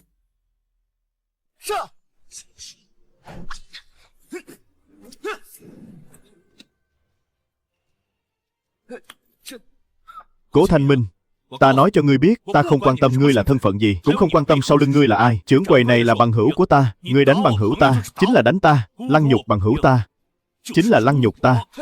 Khoan đã, Ta đến đây là để đòi nợ. Ta là chủ nợ của nàng ấy, chủ nợ. Trên giấy trắng mực đen đã ghi rõ ràng. Ngươi hãy nhìn cho kỹ đi. Ta nợ bản công tử 3.700 lượng. Cái khách điếm này cộng lại, cùng lắm cũng chỉ đáng 500 lượng. Ta còn nợ bản công tử 3.200 lượng. Có bán đi cũng chẳng trả nổi đâu. Hàng dịch.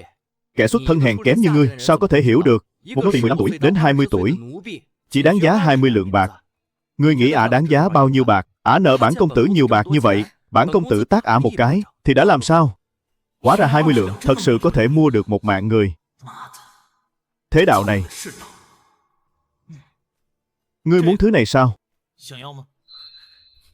Ngươi lại vì một tiện tỳ mà đem lệnh bài điển quân hiệu úy ra đánh cược. Ta không cần bất cứ ai giúp đỡ. 3 ngày, 3.700 lượng này, nếu như không gom đủ, lệnh bài này thuộc về ngươi. Thế nào? Được. Cứ theo lời ngươi nói, ta sẽ đợi ngươi 3 ngày. Lũ vô dụng, còn ngẩn người ra đó làm gì? Thật mất mặt ta. Còn không mau cút đi. Cứ đợi đấy cho ta.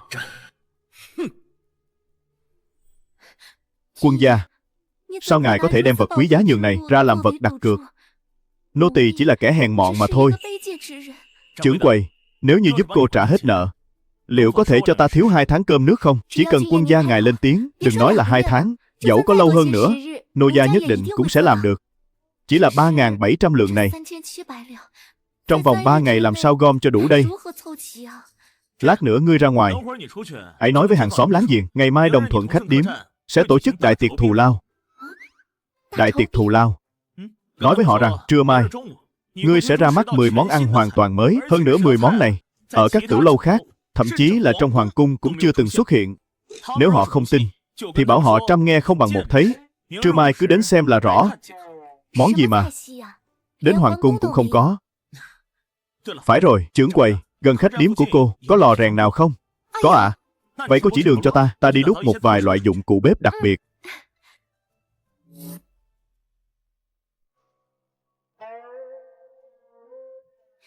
Tiểu thư, không xong rồi. Cô gia và nhị công tử đã lập khế ước đánh cược trong vòng 3 ngày, phải kiếm được 3.700 lượng. Chàng ta không thể yên ổn một chút sao? Vì chuyện gì? Nô tỳ nghe người ta nói là vì trưởng quầy của Đồng Thuận khách điếm mà tranh giành ghen tuông. Đồng Thuận khách điếm.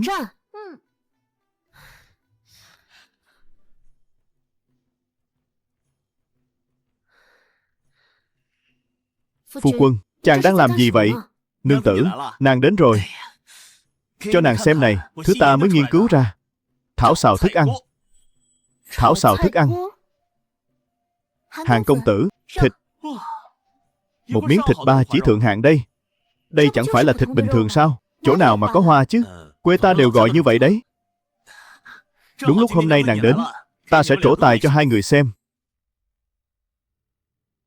Niên cô nương, đào pháp.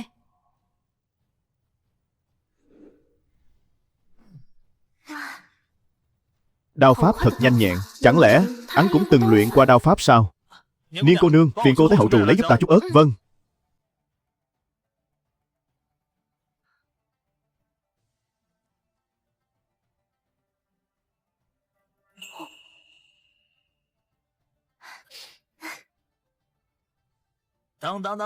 Nông gia tiểu xào nhục, mời người thưởng thức.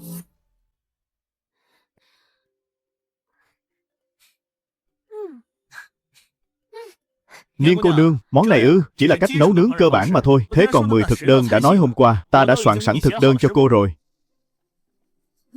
Ngày mai giờ ngọ, cứ y theo đó mà làm là được. Hàng công tử, thực đơn của ngài hẳn là trân quý vô ngần. Nếu ban cho kẻ hèn mọn như thiếp, há chẳng phải là phí phạm của trời sao? Niên cô nương, nói cho cùng, ta cũng chỉ là một kẻ ở rễ hạ đẳng mà thôi. Đôi ta ai cũng như ai, chẳng hơn kém gì nhau. Việc cấp bách hiện nay là vượt qua cơn hoạn nạn này mới là trọng yếu. Việc này, Niên trưởng quầy, đã là ý phu quân ta muốn tặng cô cứ nhận lấy đi. Niên trưởng quầy, chớ quên chuẩn bị lương thực. Còn 2.000 binh sĩ đang đói khát chờ ăn đấy. Hóa ra là vì chuyện ở Tây Uyển. Người cứ yên tâm, Hàng công tử, nô gia ghi nhớ rồi. Nương tử, chúng ta đi thôi.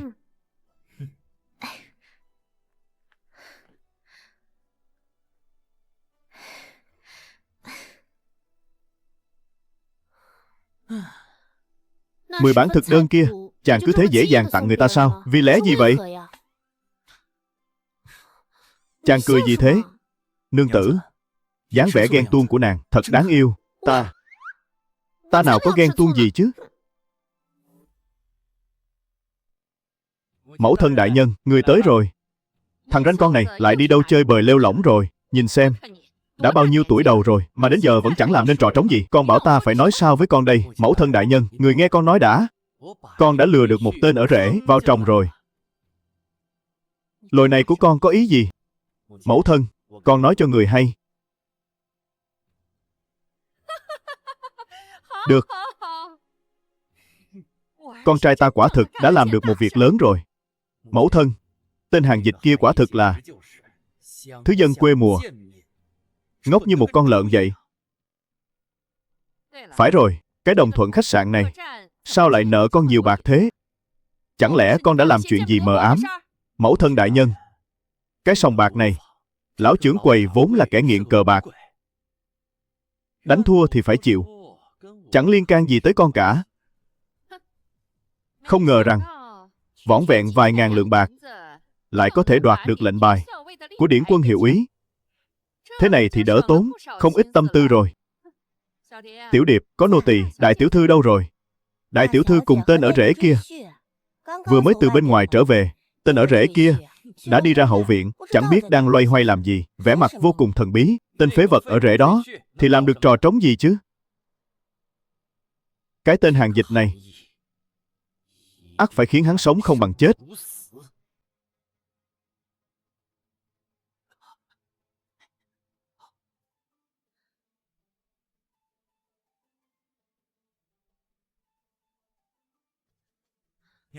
Đang lau kiếm sao? Không biết nương tử còn nhớ chăng? Vi phu từng nói sẽ tặng nàng một món bảo vật chốn hoàng cung cũng chẳng có. Hôm nay nó đã tới rồi. Chỉ thế thôi sao?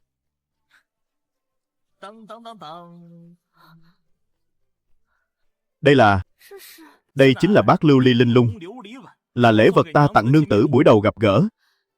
Thật sự là tặng cho thiếp sao? Tất nhiên rồi, chỉ là chút lễ mọn mà thôi. Sau này nếu có thời gian, nhất định sẽ vì nương tử chế tác thêm nhiều vật phẩm tinh xảo, trân bảo với sắc màu khác biệt. Vật này của chàng từ đâu mà có? Tất nhiên là do phu quân tự tay chế tác nên.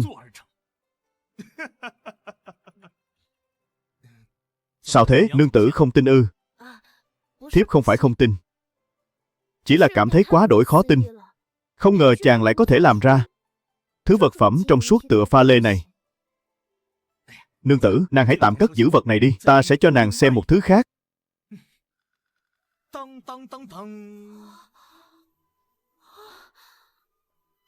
Vật này tròn trịa đến nhường này, dẫu có khen là xảo đoạt thiên công cũng chẳng hề quá lời. Giờ thì nương tử đã tin ta rồi chứ? Bí chàng là chuyện giữa chàng và Cố Thanh Minh đã đánh cược, chẳng sai. Chẳng lẽ chàng định đem thứ này đi bán lấy tiền sao? Không. Đã là nợ cờ bạc, tất phải dùng cách đánh cược để thắng lại cho ta. Ly Nhi, ta nghe nói thằng nhãi hàng dịch kia có một cuộc đánh cược với Minh Nhi phải không?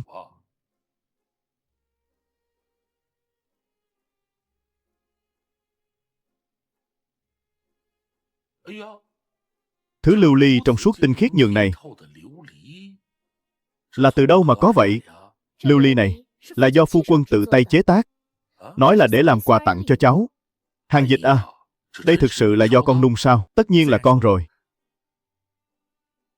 Vậy có thể chế tác hàng loạt được không? Đúng vậy. Ly Nhi, số quân lương mấy triệu lượng của con đã có cách giải quyết rồi. Quân gì cơ? Ông nội, chuyện này để hôm khác chúng ta hãy bàn tiếp. Trước tiên hãy nói về việc phu quân đánh cược với Cố Thanh Minh đã. Đúng. Xem cái lão già hồ đồ này. Cái đó chúng ta cần giải quyết việc trước mắt, cuộc đánh cược giữa hai đứa. Khoan đã, rốt cuộc là quân gì? Mấy triệu gì cơ? Chuyện quân lương gì vậy? Ông nội, cổ nhân có câu nữ nhi xuất giá tòng phu. Mặc dù phải, trong mắt người, hàng dịch ta chỉ là kẻ không ra gì, một gã nhà quê. Thế nhưng chuyện nương tử quản, thân là phu quân, ta cũng phải quản. Đúng. Chưa nói đến chuyện khác, chỉ riêng món đồ lưu ly này thôi, ít nhất cũng bán được vài phương. Nếu ta làm chừng 100 món, thì đủ rồi. Ông à, vật lấy hiếm làm quý. Vật này mà nhiều quá thì cũng chẳng đáng giá bao nhiêu. Người hãy an tâm, chuyện kiếm tiền, con sẽ tính kế sách khác. Hiện tại, nhị đệ đang nhăm nhe nhìn ngó con phải dùng cách lấy đạo của người trả lại cho người.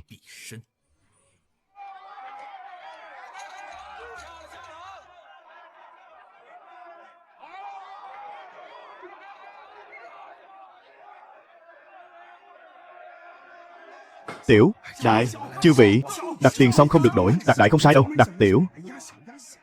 Đặt tiền xong không được đổi. Ta cũng chơi một ván. Mau mở, mau mở, mở. Đại. Sao lại là đại?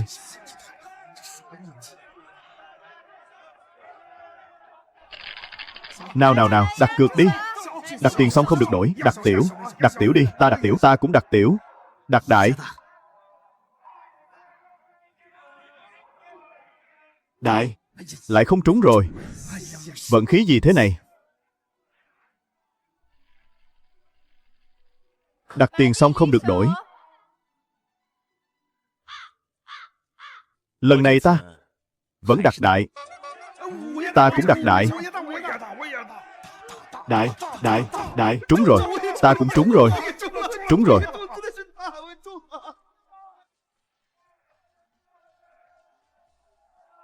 Hàng Dịch, sao ngươi lại ở đây? Hàng Dịch, sao ngươi lại ở đây? Kim Lợi Lai này, nhị công tử đến được, thì ta không đến được sao?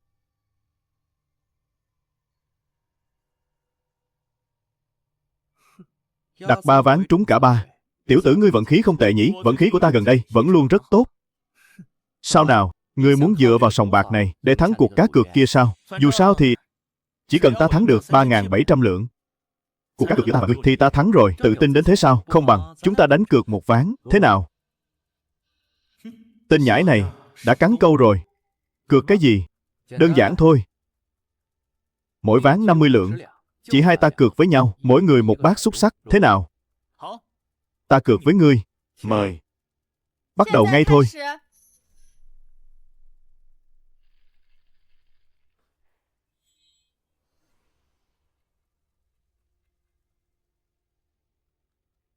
Cố Thiếu Thắng, ta đã nói mà Hàng Dịch, vừa rồi chỉ là vận may thôi. Đưa đây 50 lượng bạc. Mau đưa ra. Mọi người lại đây xem này. Cái túi tiền này nhìn qua là của nữ nhân. Hàng Dịch, ta nói tên ở rễ như ngươi, đến cái túi tiền cũng là của Đường tỷ ta, mà còn dám dối trá, xưng là thi tiên sao? Cẩn thận khi về nhà, thu sạch tiền để Đường tỷ ta biết được. Phạt về nhà quỳ từ đường, chịu gia pháp. Đêm nay chỉ được ngủ trên giường sập thôi đấy. Sao nào, thua một ván đã muốn bỏ đi? Ngươi có còn là nam nhi không? Có chút bản lĩnh nào không? Được, ta đánh cược với ngươi.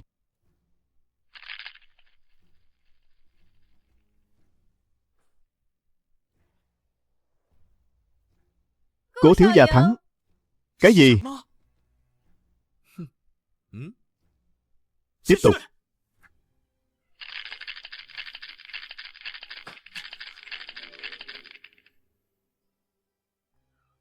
Cố thiếu gia thắng. Tới đây. Lại ván nữa. Lại đây.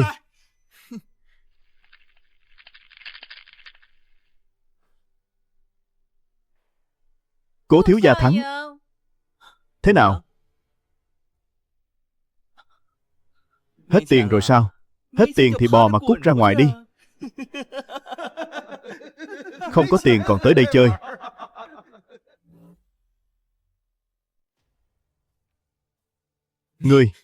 Ngươi chớ có càng rỡ. Ta không tin là không thắng nổi. Ta vẫn còn một bảo vật. Phải không? Lấy ra cho ta xem nào.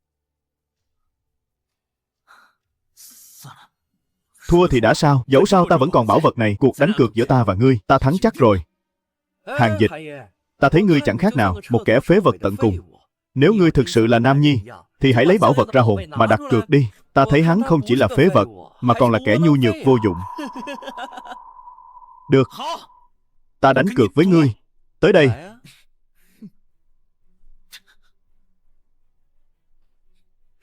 Thứ rác rưởi gì thế này, lại còn dùng hộp đựng nữa chứ?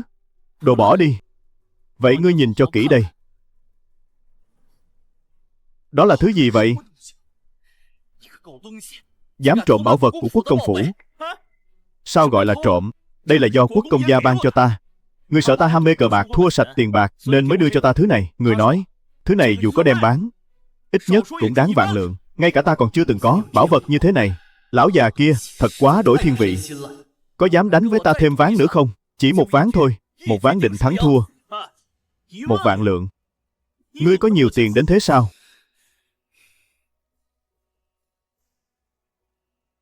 Ngọc bội này là vật ta đeo từ thuở nhỏ, ít nhất cũng đáng 3.000 lượng. Không đủ đâu. Không đủ. Nào, đem tất cả những gì đáng giá lấy ra đây hết, nhanh lên. Ta đem tất cả chỗ này đánh cược với ngươi. Cũng tạm coi là được, nhưng mà ta có một điều kiện. Điều kiện gì? Nãy giờ so lớn ta toàn thua. Giờ đây chúng ta so nhỏ thì thế nào? So lớn hay so nhỏ đều như nhau cả. Ta thắng chắc rồi. Tới đi. Nào.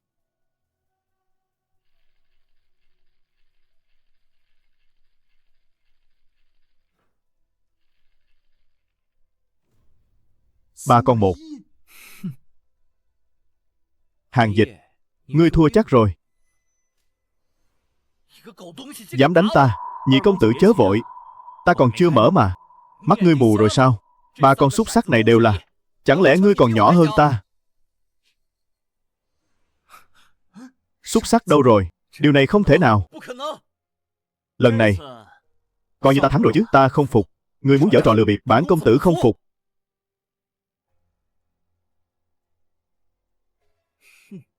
Này Hàng Dịch, ta và ngươi so tài là so đổ xúc xắc. Ngươi ngay cả xúc xắc cũng chẳng còn, thì không thể tính là thắng thua. Cho nên ván này là bản công tử thắng. Bài nói ta không còn xúc xắc.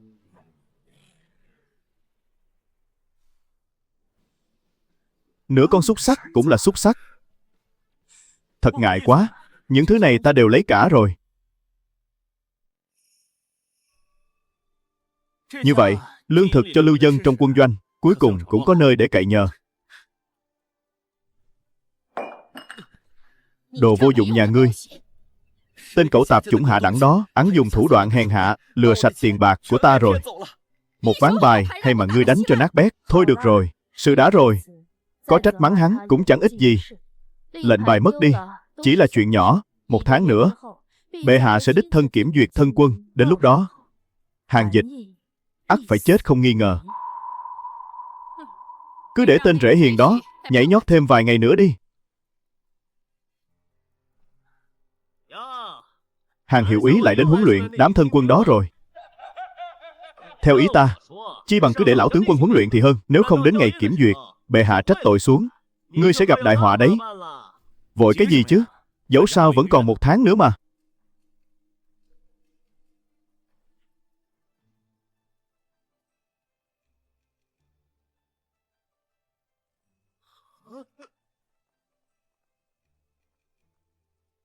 Trời ơi, chúng ta lại được ăn thịt. Tất cả tập hợp, dùng bữa.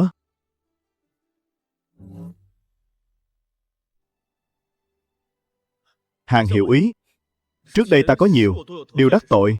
Tại hạ quả thực đã quá mạo muội. Đông gia đã phân phát xong cả rồi. Vất vả cho nàng rồi. Nô gia không vất vả đâu ạ.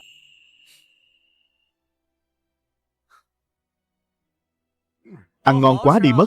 Ăn xong rồi thì không còn nữa đâu. Hiệu úy đại nhân, đây là bữa ăn thịnh soạn nhất đời này của ta từng được ăn. Thứ mỹ vị thế này, 1 năm được ăn 1 lần cũng đã mãn nguyện rồi. Đúng vậy, được. Vậy thì cứ ăn cho thỏa thích đi. Ăn cho no bụng, rồi lên đường cho tốt. Đại nhân, ngài đang nói đùa với chúng ta sao? Lời đùa này ta không dám đùa đâu. Ta đây chẳng qua chỉ là một tên rễ hiền vô dụng. Cái chức danh này của ta cũng là nương tử ta đã cầu xin thay cho ta. Nàng muốn ta trước mặt bệ hạ phải thể hiện cho tốt.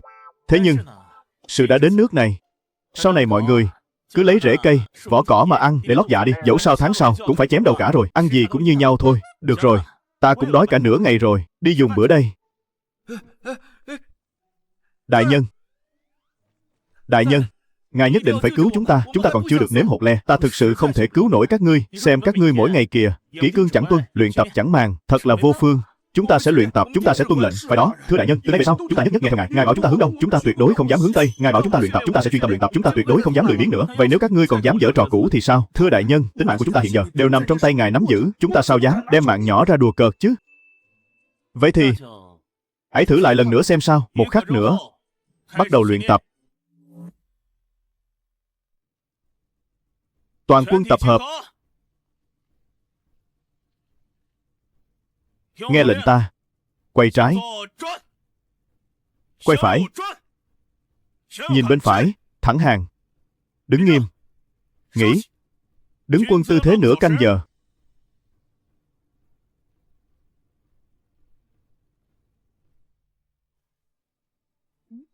Đại bá công, họ đang làm trò gì vậy? Tiểu Hàng Thi Tiên này quả thực là một báu vật. Văn thì được Thái hậu nương nương ban danh Thi Tiên, võ thì cũng có thể dẫn binh đánh trận. Cái kiểu đi đi dừng dừng đó chẳng khác nào đang đùa giỡn trẻ con, mà cũng có thể dẫn binh đánh trận sao? Trong mắt kẻ ngoại đạo, Hàng Dịch hiện giờ chẳng qua là đang dẫn một đám lưu dân đi tới đi lui mà thôi. Có phát hiện ra không? Trong 1-2 canh giờ này, đám lưu dân này có gì thay đổi? Dường như bước chân đã đều đặn hơn một chút. Không sai, bước chân đã đều hơn.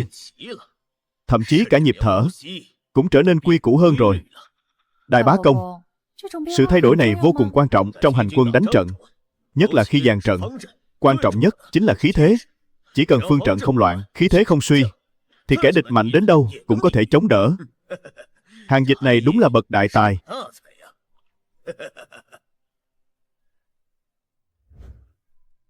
Nương tử, ta nghe nói hiện tại chuyện quân lương đã vô cùng cấp bách rồi. Chàng có kế sách gì không? Ta đã suy tính rất nhiều kế sách kiếm tiền, nhưng đa phần đều là kiểu tích tiểu thành đại, chậm mà chắc. Muốn kiếm tiền nhanh, chúng ta buộc phải tìm lối đi riêng. Nương tử xem, đây là vật gì? Ngày mai là thọ yến của Thái hậu nương nương. Ta định chuẩn bị cho người một phần thọ lễ độc bản, cũng là để cho đấu giá hành của chúng ta quảng bá thanh thế. Quảng bá?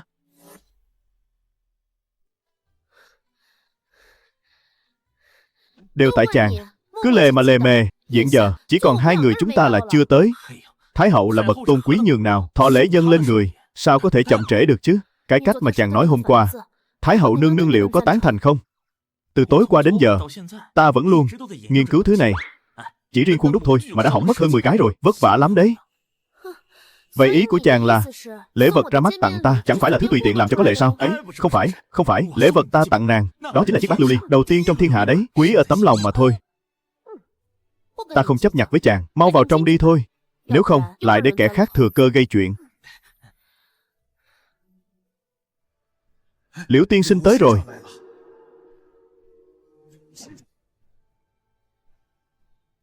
Thấy chưa?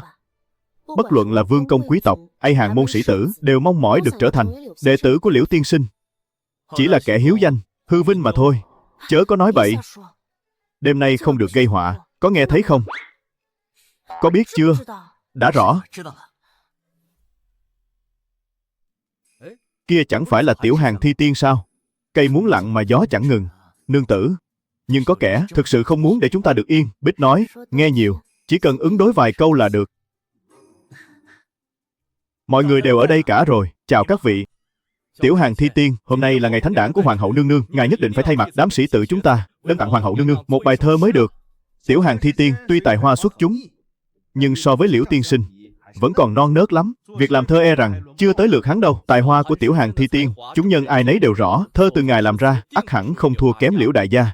Thằng nhãi này, ngươi đang giăng bẫy hại ta sao? Chỉ là một tên rễ hiền nhỏ bé mà dám vọng tưởng so bì cùng bậc đại nho đương thời.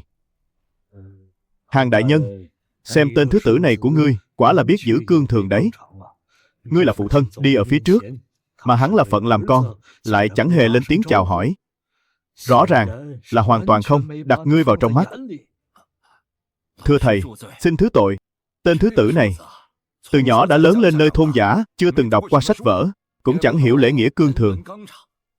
Hắn chỉ là một kẻ vô lại nơi đất khách. Điều này thật vô lý. Nếu hắn chưa từng đọc sách, sao có thể làm ra những vần thơ tinh tế tuyệt luân đến thế? Trong chuyện này, chẳng lẽ còn ẩn tình gì khác sao?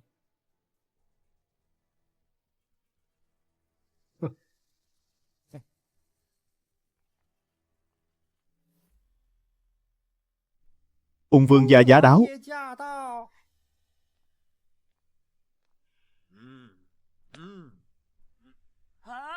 Trời ơi, tên tiểu tử này điên rồi sao? Ngay cả bậc tôn quý như ung vương gia mà cũng dám coi thường.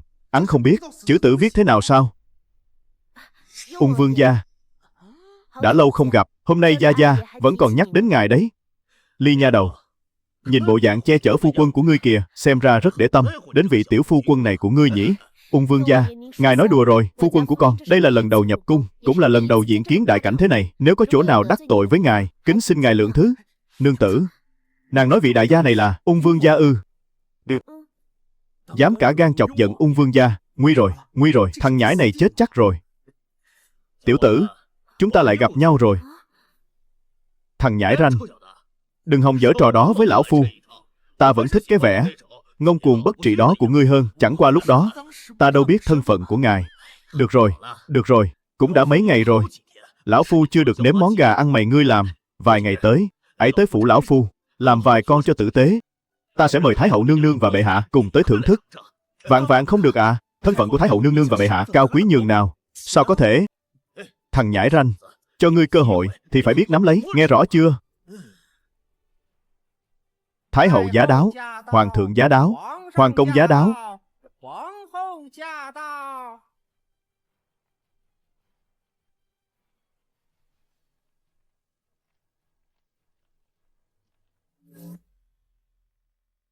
Chư vị, đều ngồi đi. Tạ ơn Thái hậu nương nương.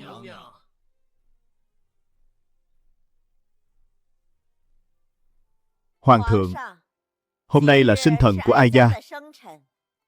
Ấy cùng Ai gia tận hưởng niềm vui sum vầy. Con đã rõ, thưa mẫu hậu. Thái hậu nương nương, thần thiếp thấy bệ hạ có vẻ không mấy hứng thú, chi bằng để tiểu hàng thi tiên ra đây làm một bài thơ chúc thọ người.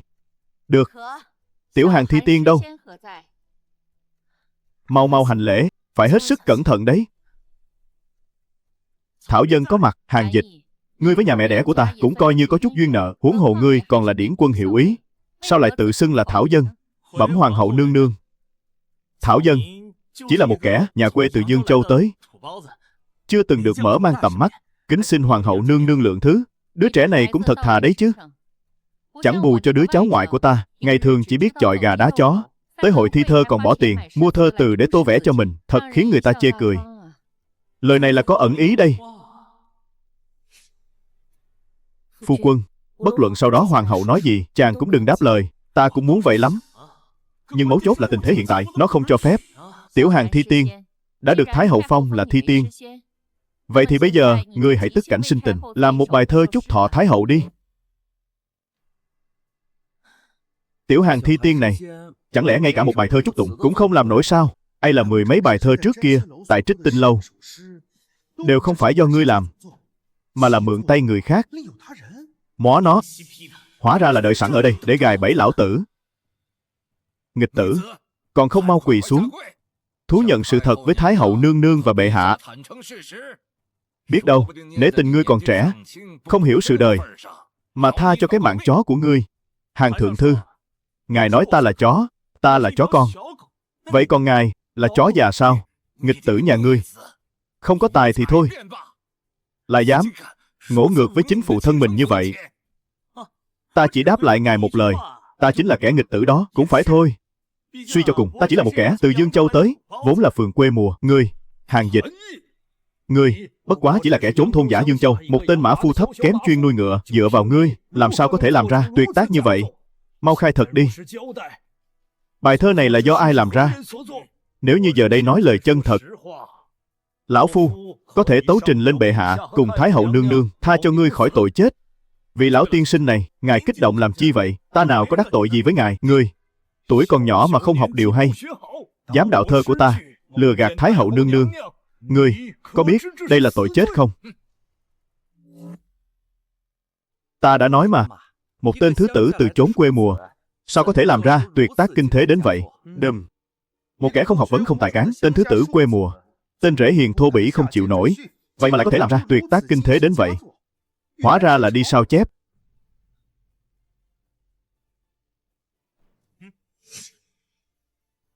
Ngươi muốn làm gì?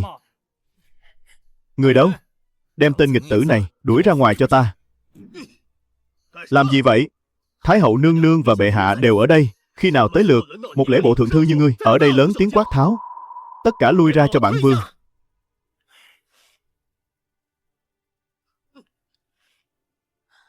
Liễu tiên sinh à, ngài vừa nói bài thơ ta làm đều là do ngài viết.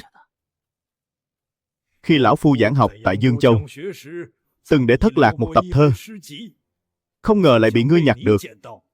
Này, đem ra lừa gạt Thái hậu nương nương, ngươi thật đáng chết. Không sai, dám cả gan lừa dối Thái hậu nương nương. Tên rể hiền này thật là đáng chết. Loại thứ tử này không nên sống trên đời này nữa, thật làm nhục giới văn nhân. Cùng loại người này ở chung dưới một mái nhà, thật là sỉ nhục. Đúng vậy, hôm nay mọi người cùng chứng kiến, lôi thứ thấp kém này ra ngoài, đánh chết bằng gậy.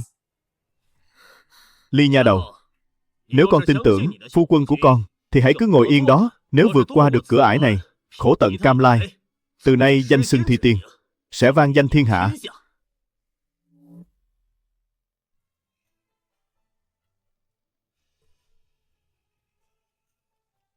Ung vương gia, phiền ngài xem giúp ta. Ngài xem trong cuốn sách rách này có bao nhiêu bài thơ từ.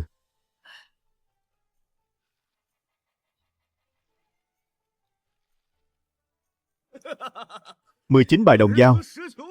Ngoại trừ những bài trước đây, làm mấy bài tầm thường đó, quả thực là trẻ con làm ra. Nực cười thay. Ung vương gia, những bài thơ nhỏ này chỉ là kẻ hèn này lúc nhàn rỗi làm ra, chưa từng trau chuốt kỹ lưỡng. Cho nên câu từ có cao có thấp, nông sâu nông cạn, sâu cạn cái tổ tông nhà ngươi. Lão già, còn cả lũ các ngươi nữa, tất thảy đều phải dựng đứng cái lỗ tai heo của các ngươi lên mà nghe cho kỹ đây.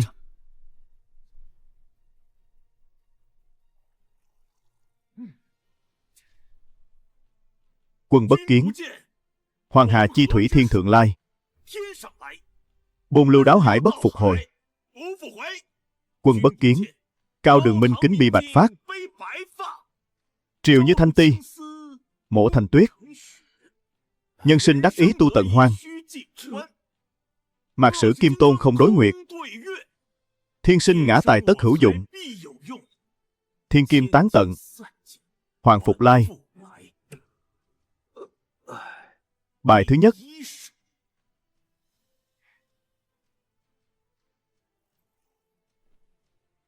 Nộ phát xung quanh, bằng lan sứ, tiêu tiêu vũ yết, đãi vọng nhãn, ngưỡng thiên trường khiếu, tráng hoài kích liệt. Nhị thập công danh trần giữ thổ, bát thiên lý lộ vân hòa nguyệt, mạc đẳng nhàn, bạch liễu thiếu niên đầu, không bi thiết, tĩnh khang sĩ, đo vị tuyết, thần tử hận hà thời diệt, giá trường sa, đạp phá hạ lan sơn khuyết, tráng chí cơ sang hồ lỗ nhục, tiếu đàm khát ẩm, hung nô huyết, đãi tòng đầu, thu thập cựu sơn hà, triều thiên khuyết. Cái này. Bài thứ hai. Đọc tiếp đi. Lão phu liêu phát thiếu niên cuồng, tả khiên hoàng, hữu kình thương.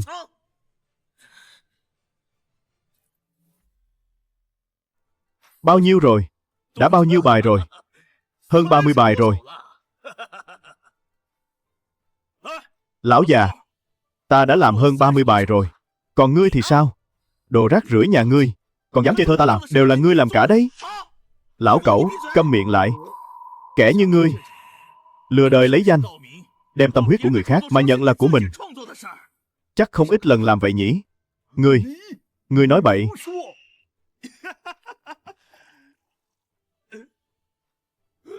Ta có nói bậy hay không? Ắt sẽ có người tra rõ. Liễu tiên sinh, ngươi còn xứng làm bậc đại nho đương thời sao? Ngươi xứng ư? Ngươi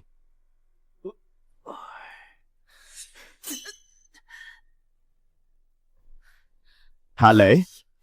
Hạ lễ. Thái hậu nương nương, hôm nay thần đặc biệt chuẩn bị cho người một món thọ lễ, kính chúc nương nương tòng kim định bả xuân phong tiếu, thả tác nhân gian trường thọ tiên.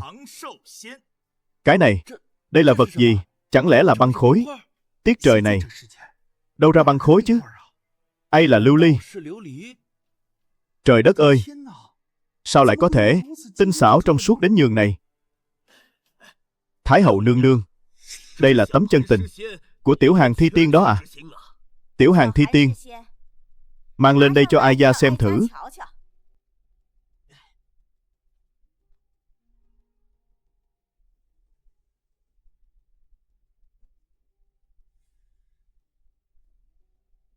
Từng trải Thương Hải Nan vi thủy, trừ khước vu sơn bất thị vân. Thủ thứ hoa tùng lãng hồi cố, bán duyên tu đạo bán duyên quân.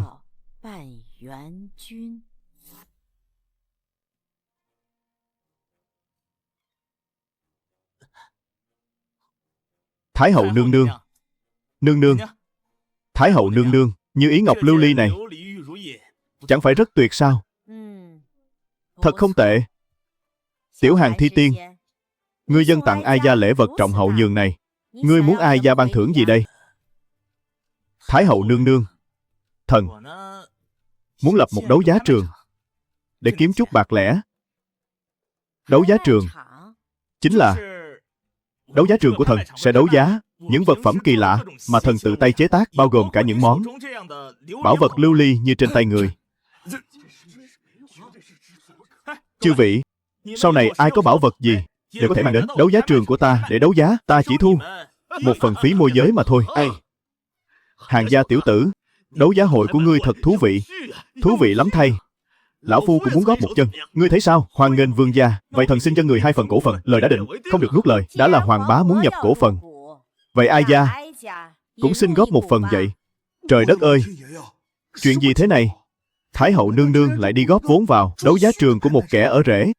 Dẫu sao ai gia cũng chỉ là phận nữ nhi, không được giàu có như hoàng bá.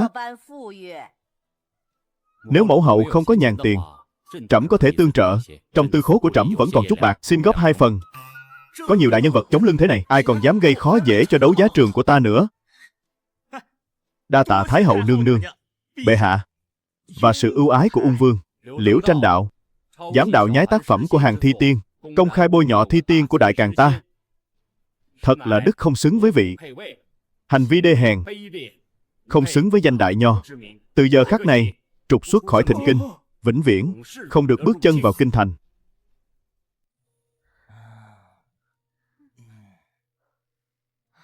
Tiểu thư, cô gia hình như tỉnh rồi.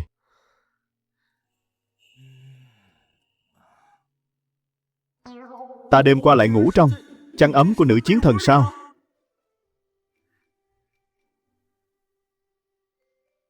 Đại tướng quân, ta dậy ngay đây. Thân thể ta hôi hám thế này mà lại nằm trên giường thơm tho của nàng, thật không phải phép. Cô gia đêm qua ngủ ngon lắm. Trên giường của tiểu thư lăn qua lộn lại, vừa ngáy khò khò vừa nghiến răng, lại còn chảy cả nước miếng nữa. Hàng Dịch, chàng hiện giờ là người được Thái hậu nương nương sủng ái, danh xưng thi tiên, không chỉ khắp Thịnh Kinh mà cả đại càn quốc đều đã vang danh. Sau này chàng phải chú ý ngôn hành cử chỉ, chớ làm mất mặt danh xưng thi tiên. Ta chỉ là một kẻ ở rễ xuất thân hèn kém mà thôi. Xuất thân của chàng tuy kém người khác, nhưng trong thiên hạ này, kẻ xuất thân hèn kém mà lập nên đại nghiệp nhiều vô kể. Chớ nên tự khinh rẻ bản thân.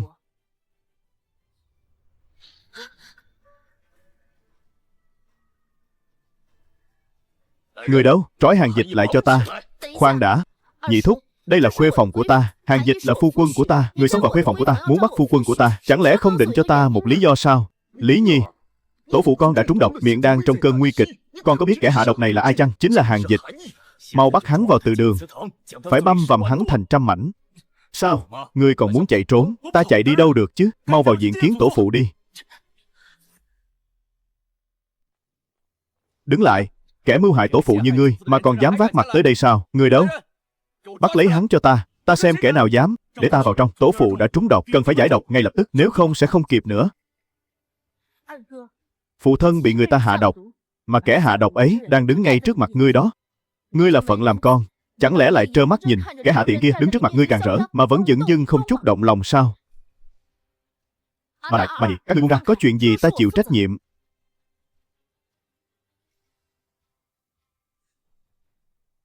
Vào đông đúc thế này, đi hội chợ sao? Chỉ để lại vài người nói được việc thôi. Mở cửa ra cho ta, rồi tất cả lui ra ngoài. Vị tiểu hữu này, ngươi thực sự thông hiểu y thuật sao? Vị đại phu này, phiền ngài trước khi hỏi ta câu hỏi này, hãy đi uống thêm vài bát canh dâu tằm. Kỹ tử, cật heo đi đã. Đêm đêm phóng túng quá độ, đối với eo và thận của ngài đều không tốt đâu.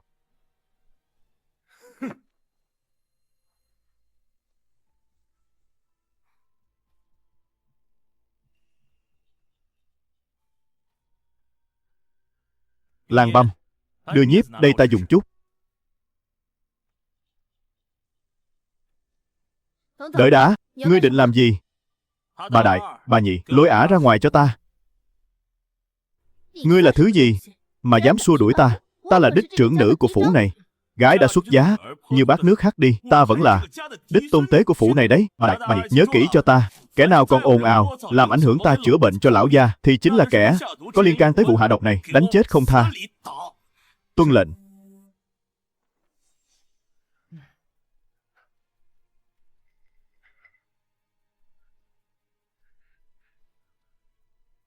Lão gia bị trúng độc thực phẩm. Người đã dùng bữa ở đâu? Đồng Thuận khách sạn.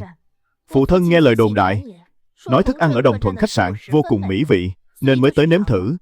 Nào ngờ vừa dùng bữa không lâu, liền trúng độc. Vậy nên nói, kẻ hạ độc chính là ngươi. Hạ độc cái đầu ngươi ấy. Có kẻ hạ độc nào lại đi hạ độc tổ phụ ngay tại tử lâu của nhà mình không? Ngươi tưởng kẻ hạ độc cũng giống như ngươi, đầu óc không có sao. Tên rể hiền hạ tiện kia dám mắng nhiếc ta. Thức ăn bị hạ độc vẫn còn chứ? Còn.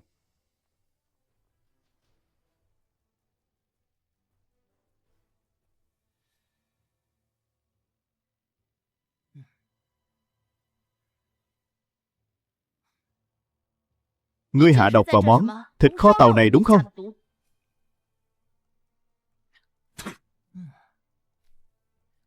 Giáp trúc đào, cây vạn niên thanh, phụ tử thảo, cũng biết chọn đấy chứ. Nương tử, mau chóng đi lấy một thùng sữa tới đây. Sữa gì cũng được. Sữa? Phải, mau đi đi. Được. Nhị thúc, hãy giúp con đỡ lão gia dậy. Được.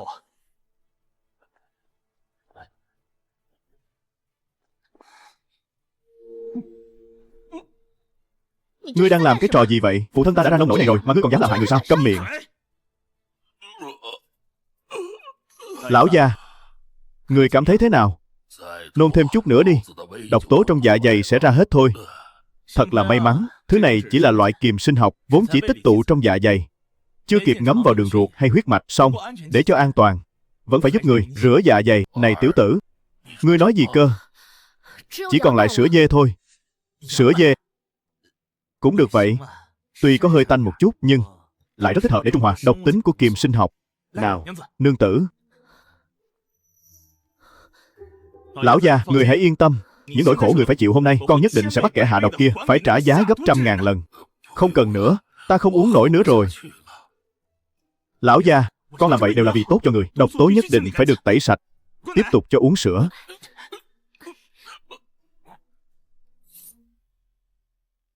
Ta thật sự không thể uống thêm được nữa. Được rồi, độc tố chắc cũng đã được tẩy sạch. Gần hết rồi. Kịch hay đã xem xong rồi. Các vị hãy lui về cả đi. Chư vị xin hãy dừng bước. Ta muốn hỏi một câu. Các vị làm sao biết được lão gia bị trúng độc? Sao nào, cái tên rể hiền nhà ngươi chẳng lẽ lại cho rằng là người trong nhà chúng ta đã hạ độc hay sao? Không sai. Ta chính là đang nghi ngờ là người trong nhà đã hạ độc. Hàng Dịch, đừng tưởng ngươi cứu được phụ thân ta lại được Thái hậu nương nương phong cho cái danh xưng thi tiên vớ vẩn gì đó mà ngươi có thể tự phụ kiêu ngạo coi thường thiên hạ. Ta nói cho ngươi hay, tại quốc công phủ này chỉ trọng thân phận và tôn ti trật tự, ngươi mãi mãi chỉ là một tên rể hiền hạ đẳng, một kẻ không xứng bước lên mặt bàn. Ta có nói nửa lời nào về chuyện môn đăng hộ đối hay sao? Ta chỉ muốn hỏi các vị ở đây, ai quen biết hắn? Ai có thể nói ra? Hắn tên là gì? Ta nhớ trong phủ ta, hễ ai đau đầu sổ mũi, đều sẽ mời vài vị đanh y đáng tin cậy đến. Hôm nay vì sao lại mời hắn đến? Là vì hắn ở gần đây, hay vì đòi hỏi ít tiền hơn, hay là đằng sau việc này có âm mưu gì mờ ám?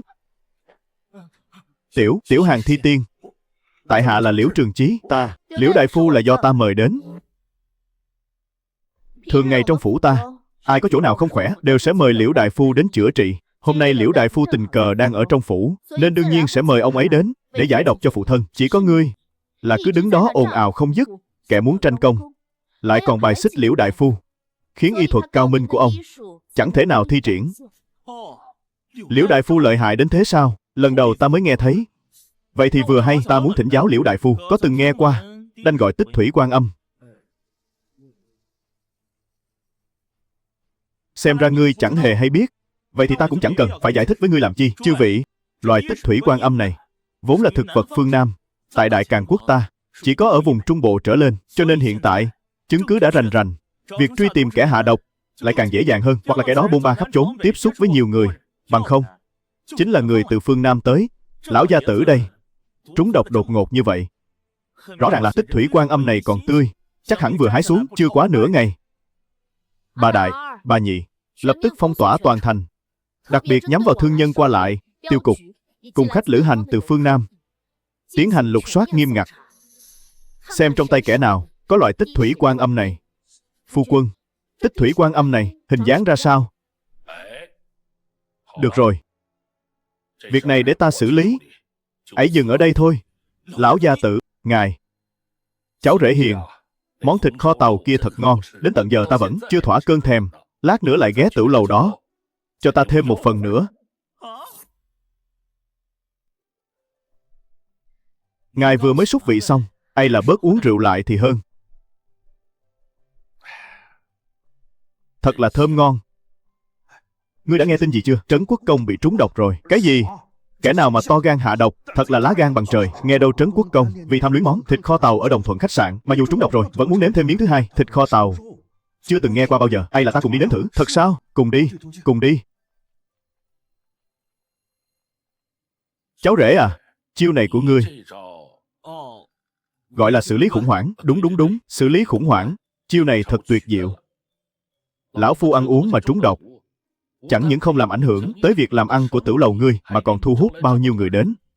Ngươi mau nói ta nghe, rốt cuộc ngươi đã làm cách nào? Nương tử cũng muốn nghe sao?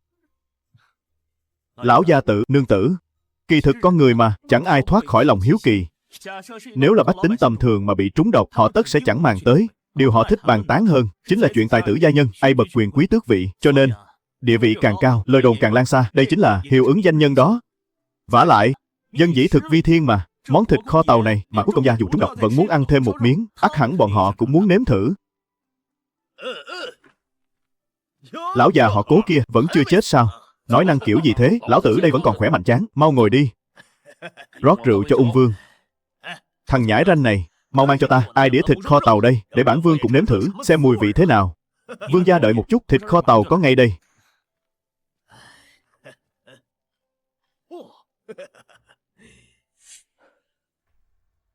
Tiểu nữ phạm tội chết, xin quốc công gia định đoạt. Ngươi cái con bé này, đừng làm phiền lão tử dùng bữa, mau lui xuống, lấy thêm chút đồ ăn lên đây. Lão gia tử, kẻ hạ độc kia sẽ sớm có người báp giải tới đây thôi. Đây là muốn xử lý Cố Nguyệt Hoa sao? Quốc công gia, tiểu nhân là Bất Lương úy Lưu Bác, tuân lệnh Bất Lương soái báp giải kẻ hạ độc tới đây. Gãi vào đây. Quỳ xuống. Quốc công gia, hai kẻ này vì lòng đố kỵ thấy Đồng Thuận khách sạn làm ăn phát đạt nên đã mua độc dược từ thương nhân Thiên Trúc rồi lén bôi lên thịt lợn. Chẳng ngờ rằng lại trùng hợp thay, quốc công gia, ngài lại ăn trúng miếng thịt đó. Xin quốc công gia trách phạt. Gãi đi thôi. Chiếu theo luật lệ đương triều, pháp luật nghiêm minh, cứ theo đó mà xử. Tuân lệnh. Lưu đại nhân, khoan đã. Xin hỏi, sẽ định đoạt bọn họ thế nào? Lăng Trì, thật ngon miệng, hương vị quả là tuyệt hảo. Đúng vậy, tất nhiên là phải ngon rồi. Đây là tửu quán của cháu rể ta. Tiểu Hàng Thi Tiên, Tại hạ còn có việc quan trọng, xin phép cáo lui trước. Khoan đã. Vì cớ gì? Ngài rõ ràng biết rằng không phải bọn họ hạ độc. Vì cớ gì? Ai cha con này đến từ Đại Chu quốc phía đông, tại Thịnh Kinh chúng ta đã ẩn náu suốt 1 năm ròng. Chính là gian tế. Dẫu chúng là gian tế thì đã sao? Ngài rõ ràng biết rằng kẻ hạ độc thực sự chính là phu quân. Đêm qua chàng đã uống quá nhiều rồi. Chúng ta đừng nên quấy rầy ông nội và vương gia dùng bữa.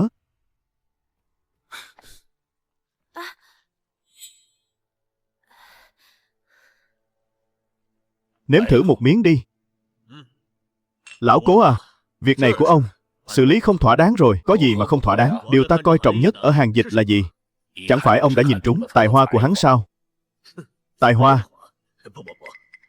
Sai rồi. Điều ta thực sự coi trọng chính là hắn là người trọng tình nghĩa.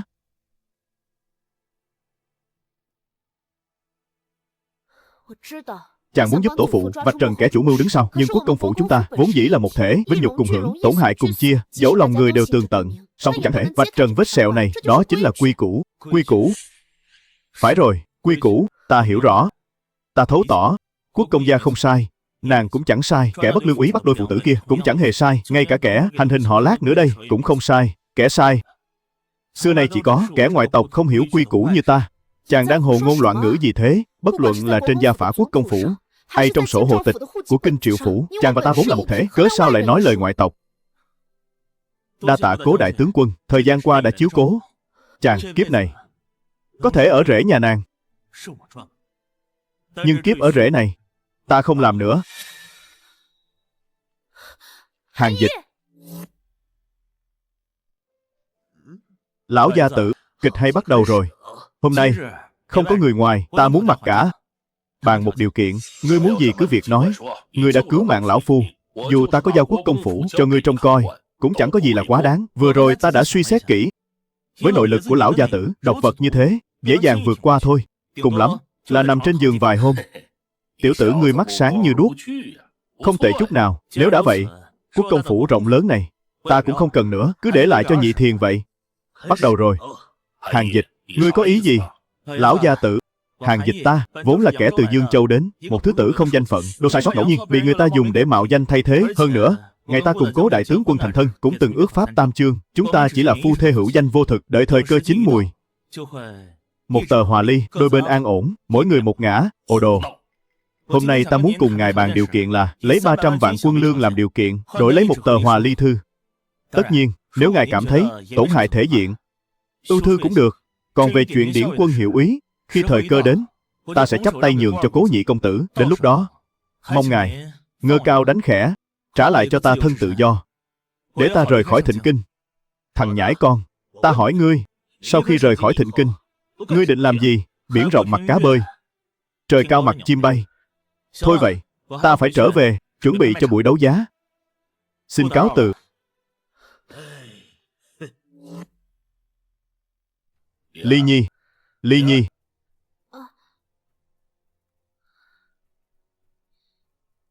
Ly Nhi, thằng nhãi ranh này đang yên đang lành lại phát điên cái gì chứ? Có phải là con vừa ra ngoài đánh nó rồi không? Không có.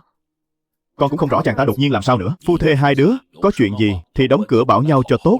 Con cứ từ từ mà khuyên nhủ nó, lâu dần nó khắc sẽ quen thôi. Con đã rõ. Thưa ông nội, tối nay con sẽ tìm chàng nói chuyện. Hãy trông chừng Hàn Dịch cho kỹ, đừng để thằng nhãi đó thực sự bỏ đi mất.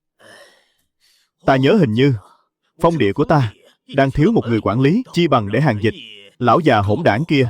Ông dám? Hàn Dịch này từ bao giờ mà lại thân thiết với ung vương như vậy? Việc này cháu cũng không rõ. Lão già đó tâm cơ thâm sâu lắm, trong bụng lão toàn là mưu mô xảo quyệt. Đừng để Hàn Dịch học theo thói xấu của lão ta. Chuyện bên phía cô con ta tự khắc sẽ xử lý, đưa cho Hàn Dịch một lời giải thích thỏa đáng. Đa tạ ông nội.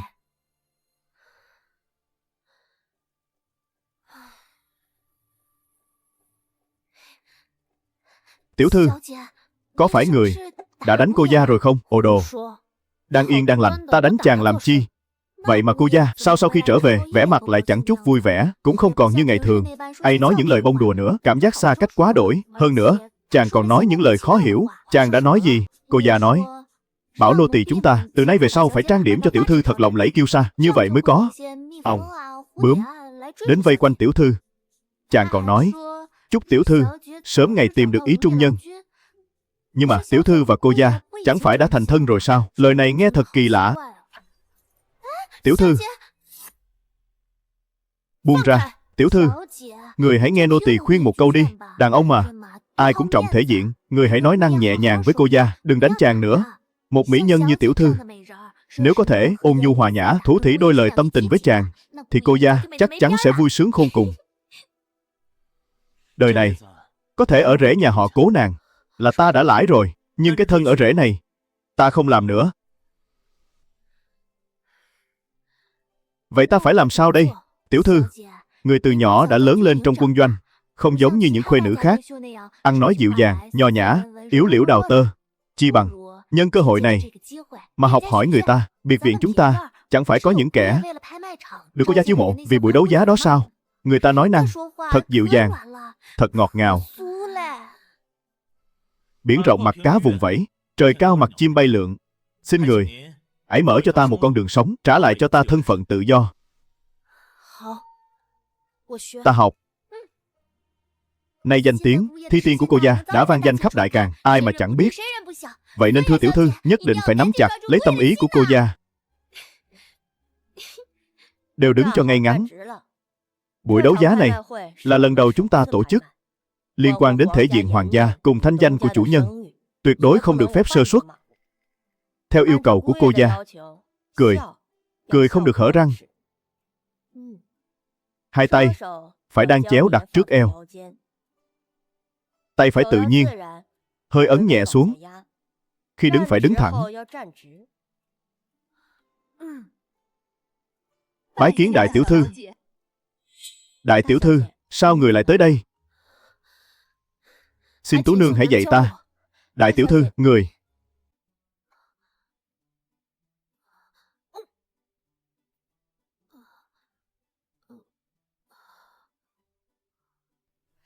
Không đúng, không đúng.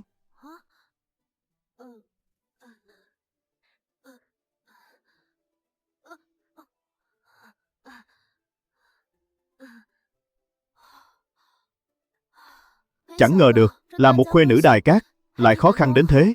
Đại tiểu thư, nô tỳ với cô gia tiếp xúc chẳng được mấy ngày. Thời gian rất ngắn, nhưng thỉnh thoảng nghe người trong phủ nhắc tới. Cô gia là đặc biệt quan tâm đến người. Quan tâm ư? Nếu chàng thực sự quan tâm ta, thì đã chẳng nhiều lần khước từ ý tốt của ta, thường xuyên đem chuyện hòa ly ra nói, khiến ta tức giận. Đại tiểu thư, một người nói gì không quan trọng. Quan trọng là xem người đó làm gì. Người hãy ngẫm lại xem, khoảng thời gian này, cô gia đang làm những gì? Còn có thể làm gì nữa? Ngày mai chính là ngày đấu giá khai trương, bao gồm cả chàng, những thứ kỳ lạ cổ quái đó. Vậy, cô gia mưu tính điều chi? Vì sao ư? Chắc chắn là vì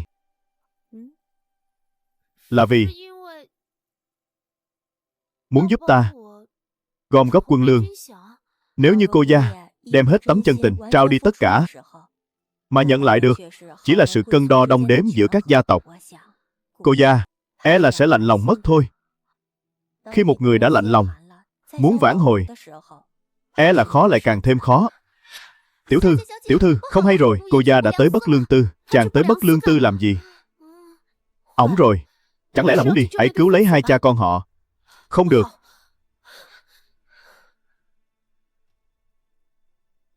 Bái kiến đại tướng quân. Phu quân ta, Hàng Dịch, đang ở nơi nào? Khởi bẩm đại tướng quân, tiểu Hàng Thi Tiên nửa canh giờ trước đã rời đi rồi. Hắn đã mang ai cha con kia đi rồi. Phải, hắn đi về hướng nào? Dường như là đi về phía Tây Thành Môn.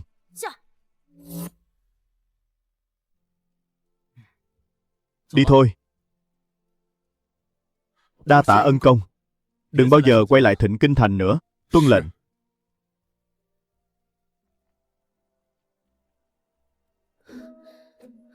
Hàng Dịch, chàng định đi đâu? Lên ngựa đi. Cố đại tướng quân, nàng muốn hồi phủ quốc công sao? E là chúng ta không cùng đường. Ta còn chút việc cần xử lý. Chàng đi đâu, ta đều sẽ theo đó. Vậy thì cung kính không bằng tuân mệnh.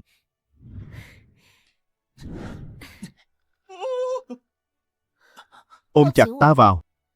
Rõ.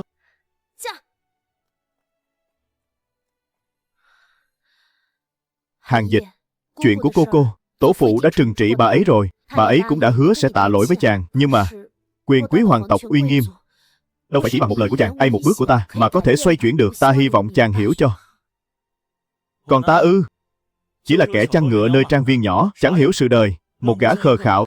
Lần này, cũng giúp ta trưởng thành hơn, cũng giúp ta thấu hiểu tâm nguyện cốt lõi của mình là gì. Tâm nguyện của chàng là gì? Được sống tiếp. Ta muốn trong cái thế đạo hỗn loạn này, phải sống cho thật tốt. Mọi ảo tưởng, không thực tế kia, ta đều từ bỏ hết thảy.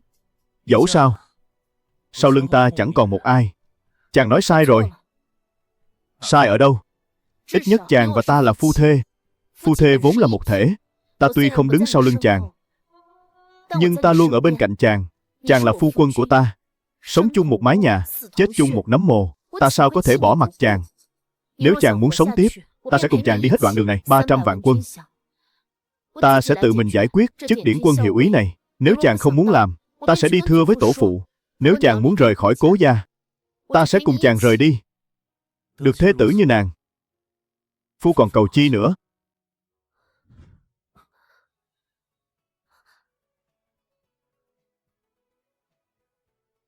Vậy, chàng còn muốn hòa ly không? Nương tử, đã đóng dấu rồi. Ta chính là người của nàng. Từ nay về sau, ta chính là tiểu trượng phu của cố đại tướng quân nàng.